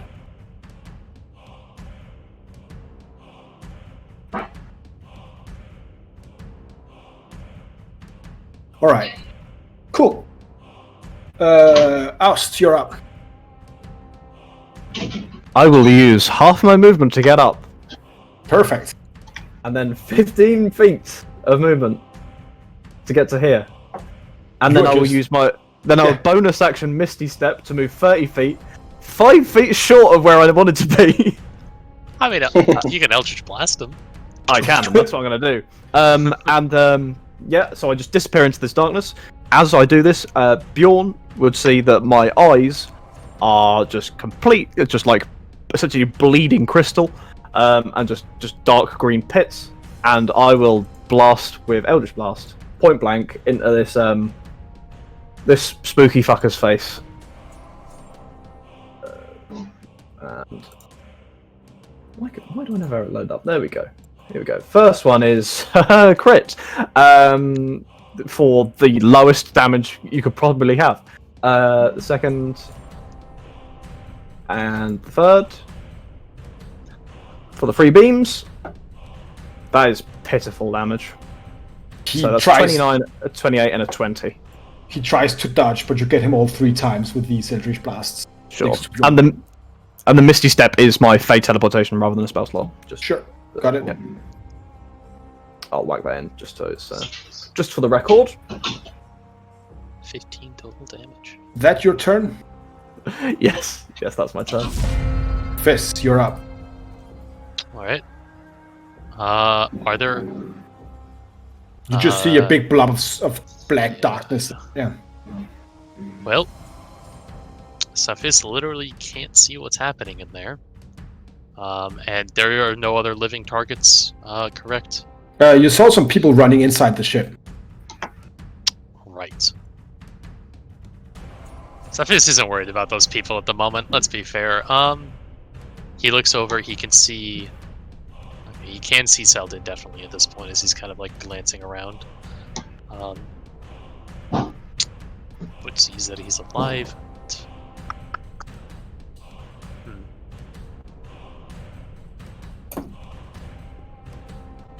I suppose at this point... Fuck, he doesn't know what this guy can do.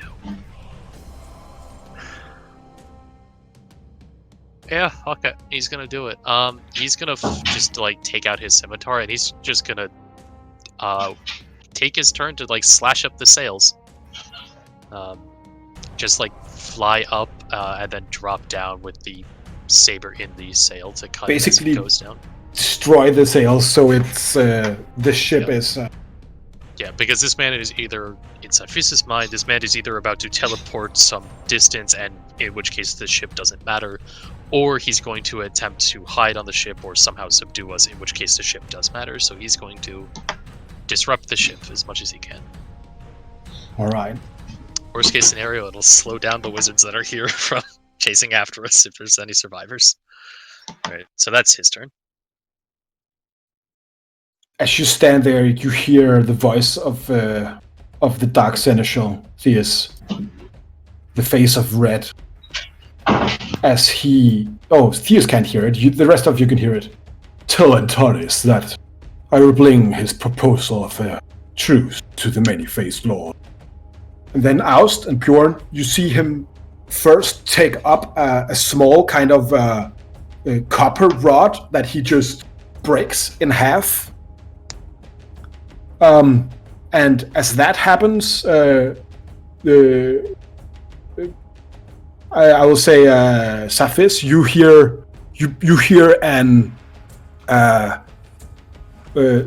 a fire being lit inside the ship down below where you are. Okay. And then, as he throws the copper tube on the floor, he takes out like a completely black orb.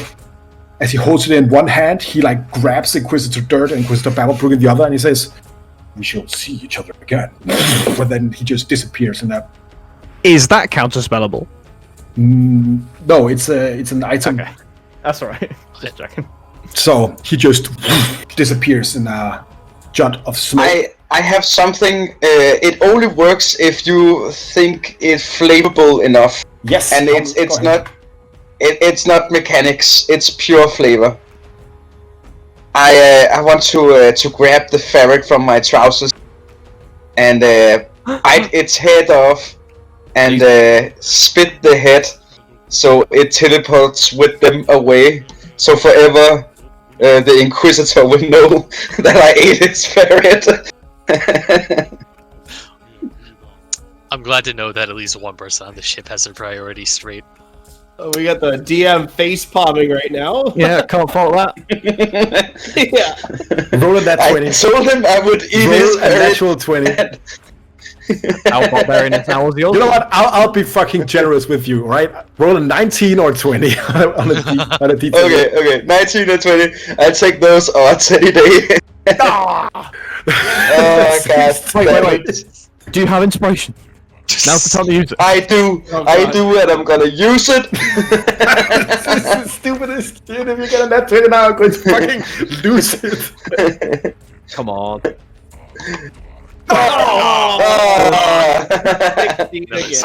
Arguably even more unlikely that you get the same number twice in a row. Yeah. Well, then I just spit the head on the floor. as the Like darkness after they disappears, the first thing you guys see is just Bjorn spitting out the head of a ferret, and we are out of combat. Yes. Right.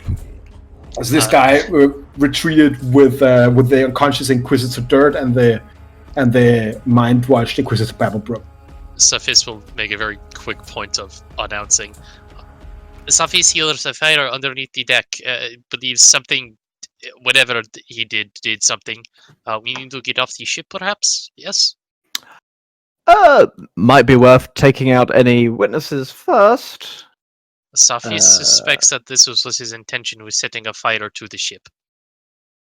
Well, we know just because we know people run under there, and also I can make my way out should I need to, and I'm going to dart down those stairs and inside and just see what's down there because I want to know. Safis will fire with a Selden at this point. I'll roll. All right, you get a 19 on your luck check. You see two guys saying, "Is that a bomb? I think it's a fucking bomb." And they're trying to like kind of stop the what is it called? The light that goes down this fuse. The fuse. There you go. Thank you, native English speakers. Seeing the fuse like quickly ahead of them as it's about to ignite a lot of big barrels of shit. Okay. I will. How much time do I recognize how much time I have before this goes up? Seconds. Okay. Like I'll give. Look, you know what? You got a 19 on your luck roll. You have two rounds. Okay, I will run up to Bjorn. Run back up to Bjorn, and I will dimension door both of us back to the levitator. Sure. Because we're the farthest away. Yeah, and I would say everybody who just wanted to get off the ship, they could do that. I want to grab the spell before I get off the ship. Is that okay? Yeah, you can just mage hand it. I cannot move. But you need to figure out to carry Safis, Selden, yes. and Hang on, Safis what's wrong with is Theus just low on hit points? What's wrong with Theus? Theus is bleeding out, unconscious I'm not on the moving. ground. I'm unconscious. I'm not moving. So- I'm breathing, but I'm not like any. Like, is this? Can I cure him with magic or no? You can try. You don't know. You don't have time right now.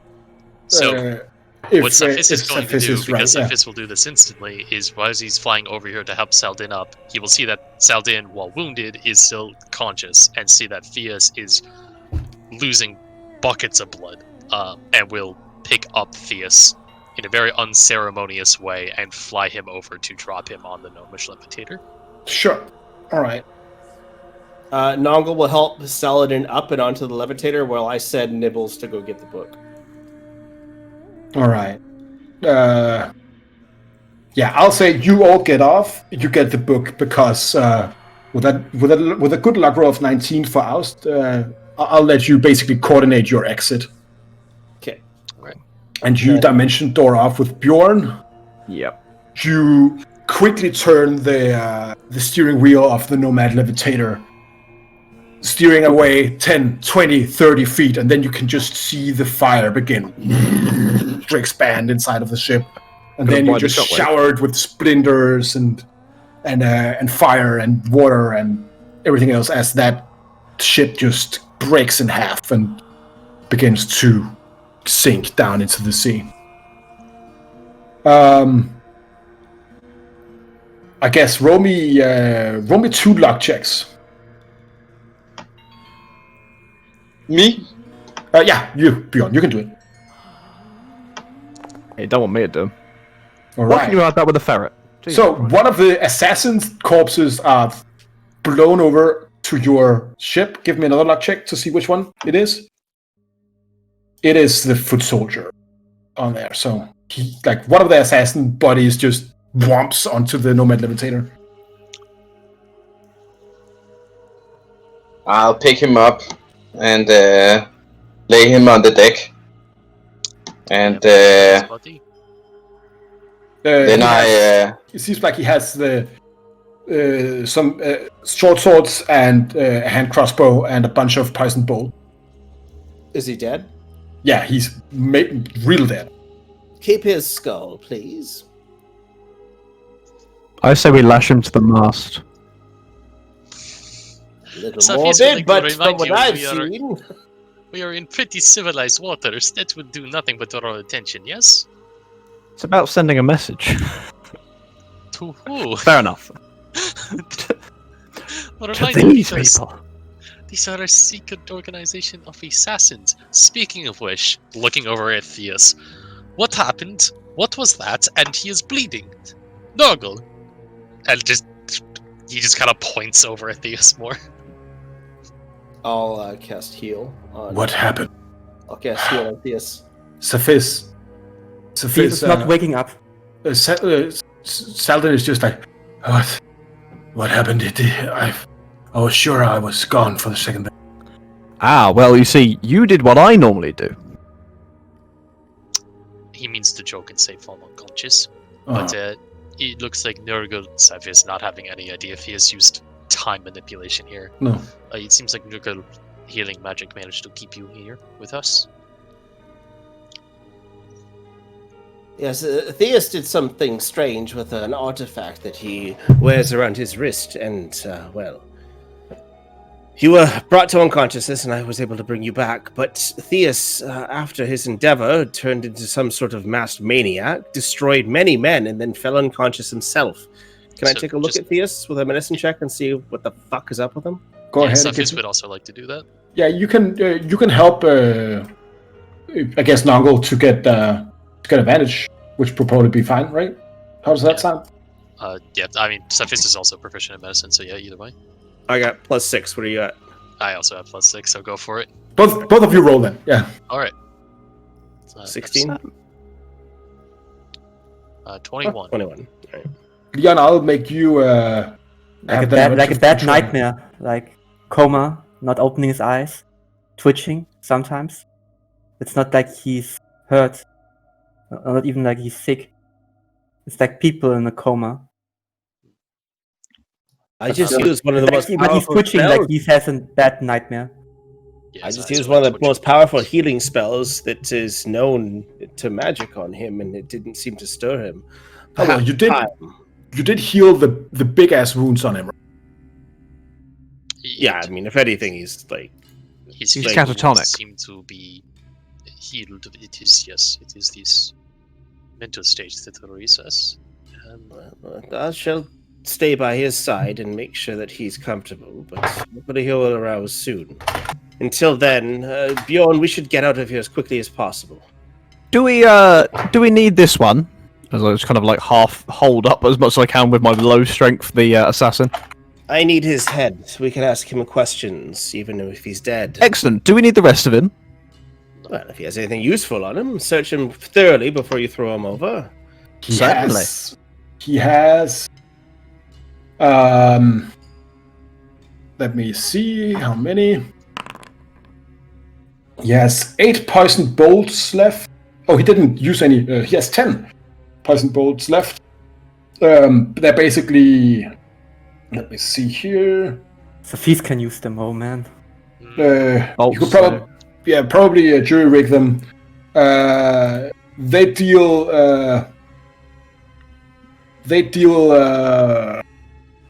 plus 2d6 poison damage with a save, a con save on top of that. Yeah, I can try to tinker those onto arrows for you if you'd like. Yeah. So it's a DC 15 plus 2d6 poison damage. Well, if we have no... Sorry, go on. I was just going to say, are they complex mechanism, or are they just like dipped in poison? Mechanism. So it doesn't go away over time.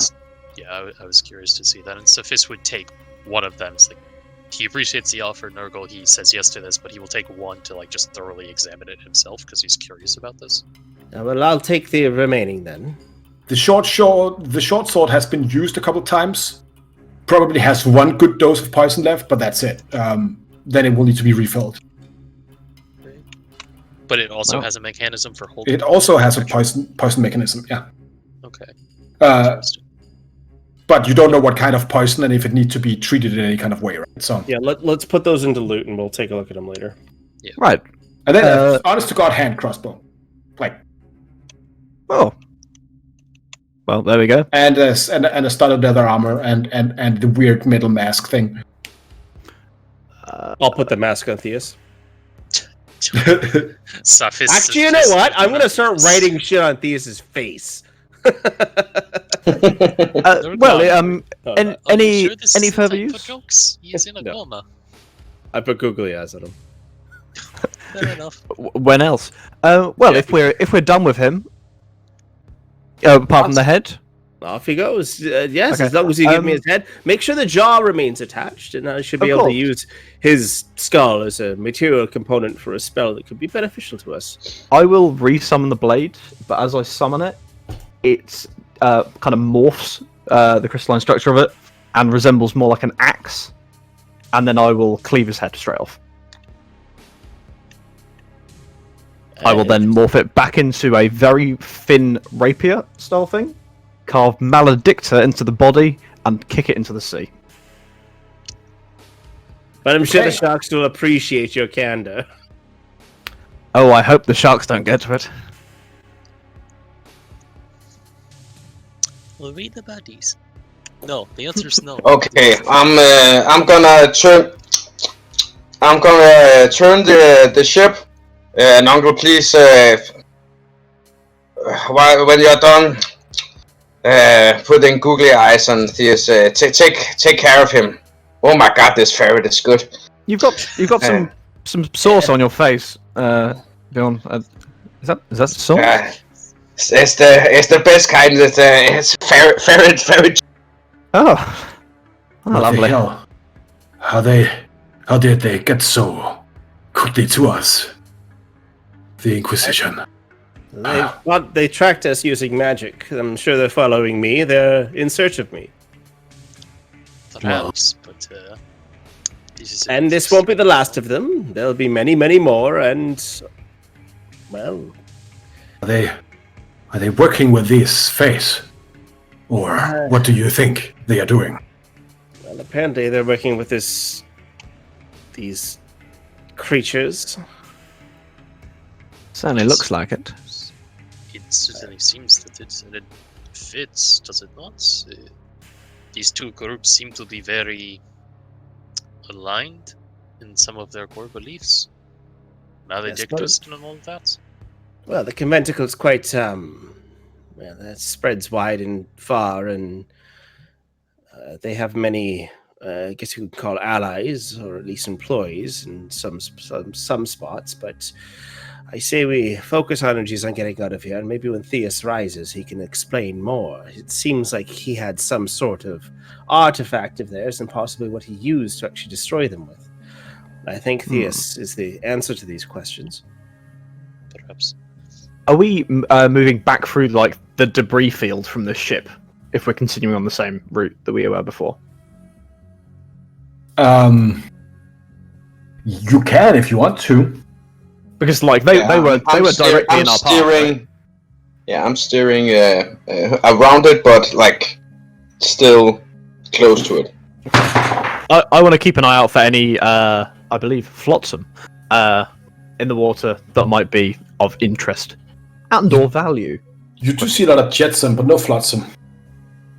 Fucking got him. Fucking got him, bruh. Fuck's sake. Yeah. No. Hang on a minute. This would be flotsam. This was not deliberately thrown overboard. Is there a definite definition? I thought that. All right. Jetsam is thrown deliberately overboard because it's jettisoned, and flotsam is accidentally or non-deliberately.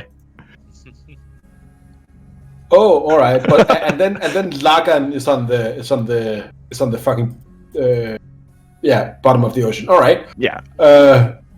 I'm sorry, but Oust is not no, you're rule right. the waves, guys. So I'm not going to give you inspiration for that. I was fully expecting anti-inspiration for the audacity of it, but it's fine. That was pretty good. Give me a roll check with advantage for it. You'll get advantage on this fucking roll check to see if you get any shit. What am I rolling? Just a d20? Just 2d20, keep the highest. Oh wow, look at that. Average as hell. 12. You see a few things like kind of bobbing up around the surface, and most of these people were wearing heavy armor. They're not floating around. No. Or the corpses aren't. That's for sure. You do see a small chest floating around. Okay. Any of our flying friends want to grab that? Unless it's in grabbing distance, which I don't believe it is. I'll send Nibbles. You Excellent. set out the chicken who Can Nibbles fly? He can Oh. speak. He can swim pretty good. the chicken swims out and like drags the extremely encumbered slowly while you have to wait drags the chest back. Some his will just deploy animal, and we'll just fly over and just pick up the chest and the chicken at the same time and just fly back with it. All right. Assuming it's not some big encumbered thing to the point where a person can't carry it. It's the size of a Mini Cooper. Nibbles will stay in the water looking for stones because he's an idiot. Those floating stones. I'll just snap my fingers and bring it back to you. Fucking dumb bird. As you pop it back, you see a chest that, when you open it, holds potions. It held 8 potions. 4 of them are gone. One of them is destroyed in the blast, but 3 of them miraculously survive. They look the same. Just a dark wood kind of chest holding these. Excellent. Give me a moment with these. I'll find out. Oh, in your own time. Don't worry. You've earned it. Take yourself a break. They're not going anywhere. Well, they may be, depending on how tasty they are. If it's mine, just keep Ost away and we should be fine. Rights of salvage, but He says to Ost. That's smart. What was that? Did you find any wine? I'm not sure yet. Give me a moment. I'll cast it ritually. The potions of invisibility. Oh, that's what this concentration was. Okay. So 3 of them.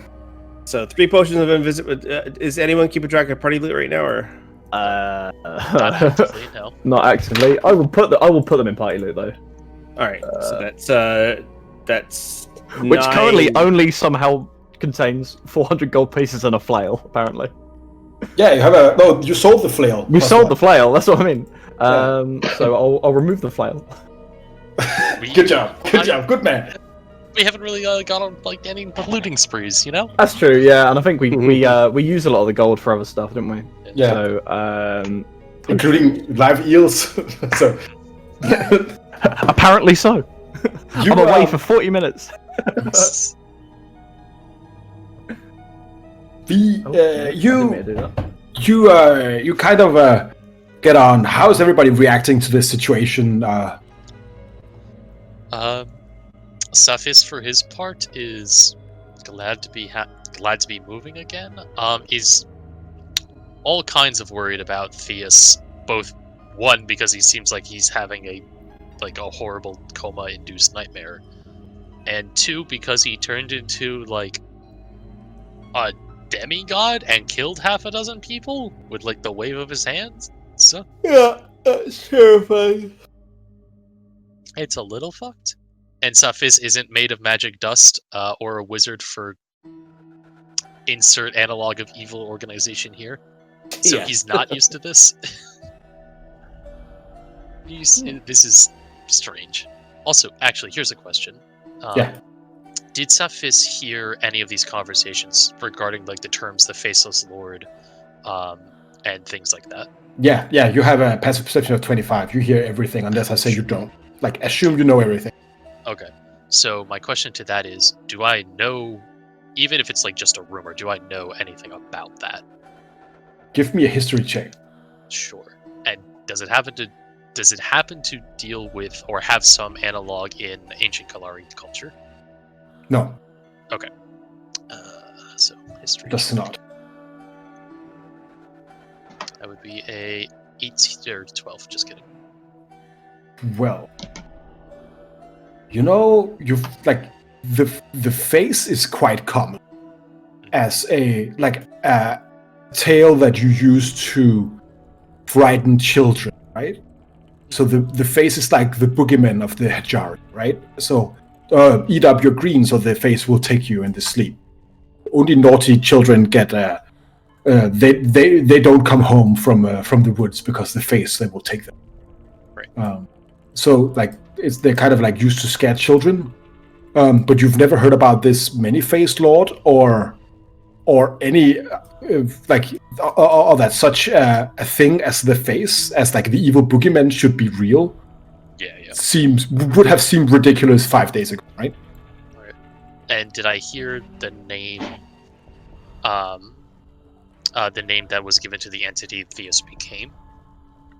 Yes, Antares. And does that have any analog in ancient Kalari culture? In ancient Kalari culture? Yeah, I'm just like wondering if these are like, like some long forgotten ruin about like some dark faceless god or something like that. Because I got a feeling of like Mummy Lord when the bandages started flying. It is actually so the Hajari, the original Hajari kind of people that lived in the Hajari desert and the Kalari were kind of the same cultural roots. Yeah, exactly. And they have some of the same ancient naming conventions. You know that it is one of that Antares is the name of one of the largest stars in the sky. But if you ask Nongol can tell you that Antares actually means equal to Ares, which is an ancient god of war. Right. Well, that is. But it's like it's not an uncommon name. Okay. In the Emirates or in the Calaris. All right. So if that's all he has. In the meantime, he'll just keep an eye on Theus. Perfect. Bjorn, you'll go ahead and give me another intelligence check. BRB. Oh, I will wait a minute for Bjorn then. Anyone else want to do anything or want to think about what they saw or heard about these many-faced lords or the face or anything? The likelihood is I don't think Alst would know anything more than Safis, to be honest, in terms of the level of knowledge, like native knowledge in Safis's case and sort of anecdotal researchy kind of knowledge from me. So yeah. I think probably... Nongo would know maybe history, but in practice, Theus would probably know a fuck of a lot more. So Yeah. Go ahead and give me a history check as well, Nongo, just to see if you've picked up anything else. 18. No. You know the same. Okay. This chest that I picked up, that we picked Unless up this with the is potions. religious based. What? Is this religious based? No, not as far as you know. Okay, good. Sorry, you were saying, Alex? This chest that the what do we call it? The potions were found in. Is it a specific potion holding chest, or is it a chest that has potions in it? Oh, it's a specific potion holding chest. It's all right. I will. Yeah, we'll keep the things. Like in there it's for 8 vials. It's a small chest, right? It's not a big one. No, that's cool. Just checking. We'll keep. We'll keep the chest as well. All right, and let me see here. As you are floating on, Theus is still having a bad dream. It would seem. He's not waking up as for now. Where do you want to go? What course are you setting now? Well, if we keep the same course, In the beginning of the day, Rain and Summer was there, so she would be here now if she have been traveling at the same pace as she has the other days. I think we continue on our course, sort of to at least near Sardoba, right? Yeah, let's see if we On can the basis that we can probably cut them off at the pass after they've crossed the bridge towards Sardoba. Sure, let's do that. All right. That gives us a little bit more time to rest and things like that first, then as well, Yeah. and time for. Yeah, I'll scry as soon as we get a rest. Yeah. Sure thing. I should take a long rest. Do you repeat all the shielding spells the next day, Noggle? Yeah, I sure do. All right. And then you do, and they are around in the morning of the next day. Yeah, they are around here. So Cool. All right. you could probably be in Sardoba in a little less than 24 hours, and you think that that's about the same. The same kind of pace they will be in. Oh yeah, I need to take a long rest. So do we have so is it just the one long rest before we reach Sardoba, or 2 in that case? After a long rest, you have around 24 hours before you're there. Okay, so we'll reach there at pretty much the end of the next day. Really, Yeah, in that case. like- Okay, that's cool. Right now, it's when you are here, when this is your relative positions, it's on the 19th of Aurora at 7 a.m. Cool. Yeah, I was just checking to see whether if we were going to spend another night on the boat, then I would have casted True Seeing just before we went to sleep, just to check for scries and things like that. But I don't think we will be, so I think we'll be getting to Sardoba the next, because I can't do it today. So so by the end of the next day we'll be there, so it's fine. All right. Okay. All right. You don't hear anything from either the Inquisition or the others during the night, and you managed to get a long rest in relative peace. Bjorn, have you returned? You are muted if you have returned.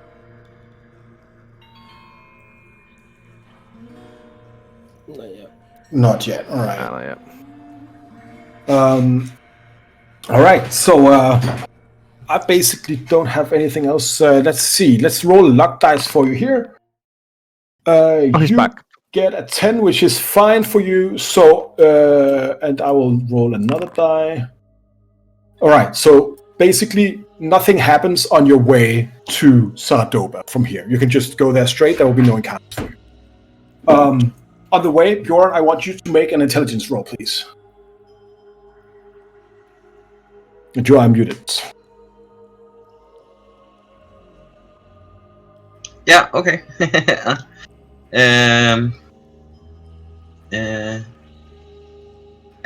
Just ability check.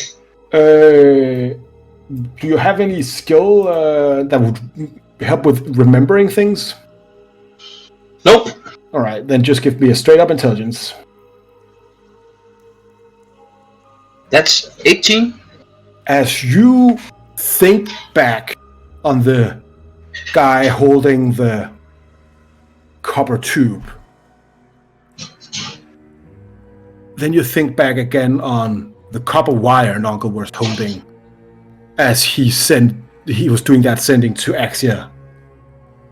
And then you think back to the copper wire you saw that Vega had just jammed in the floorboards on the way to feed a Hajar in the other ship. Had she been casting a spell?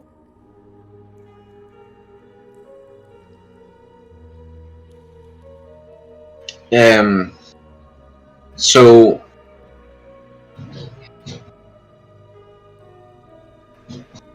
It kind of dawns at you as you see the copper color of the sunrise in the east.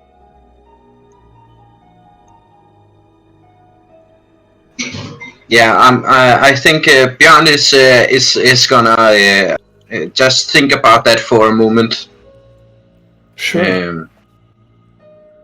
Trying to connect some dots in his head while he clean his teeth from remnants of ferret. All right. Are you telling anyone about that? I might when I know everyone up and about. You can tell me, because otherwise what will happen is that you will arrive at Sardoba after 20 hours of sailing or something. Yeah, I'm definitely gonna tell when everyone is conscious. Theus is still not conscious as the hours pass. He's still sleeping, like in a fever dream.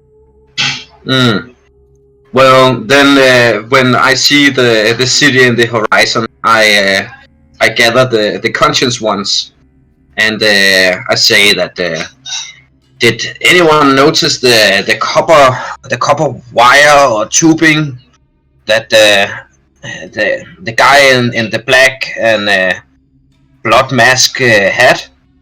It reminded me of another copper tubing or wire that both Vega and I think you have one alike, Nonkel.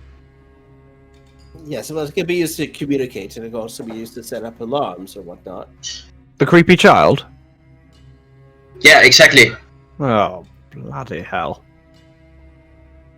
Well, that explains a lot. It does. Sounds like she's not fully turned her back on the baddies then, does it? Oh, possibly not. Possibly she's spying on Theus. Might be worth a scry at some point, Mr. Nongle. Not now, but at some point. Well, before the conventicle or these masked bastards get back to us, I think we save Safisa's sister, and then of course somewhere safe, and well, we can scry for days on end if need be. Excellent. And then, as you are slowly floating in the calm sea of Feeder Bay, you see only a few miles ahead of you, on a ridge, going into on a ridge going into Sardoba, a caravan slowly making its way up to the city gates. Fireball. And that's where we're at our session for tonight, guys. Thank you all for playing and fireballing and for the revelations and the drama today. You guys were fucking great today. Thank you. Thank you. For you, my friend.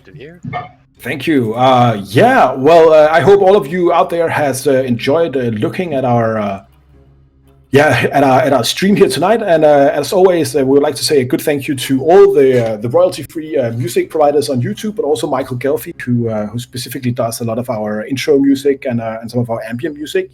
Always really good for RP ambience. Go ahead and look there. Thank you for Foundry and Incarnate for the maps I didn't use today. That's fun, even though I had to make them because you decided to just fucking jump ship or jump the city right away. So that's fun. And then, of course, thank you as always to Nick, our IT guy. Go ahead and have a look at him on twitch.tv/UnoGaming. Which days are he streaming, Tanner? Tuesdays and Saturday nights, the PM time PST. And also thank you to our first patron subscriber. And anyone that wants to join up with that can just look us up at Epic Boon Productions. And don't forget to check out our videos on YouTube. We got lots of other stuff streaming on there. Yeah, we've got things including a campaign guide and lots of maps in the pipeline for the Patreon. But as long as you are watching and enjoying it, we are of course very happy. So without further ado, say goodbye, ding dongs. Goodbye. Bye, ding dongs.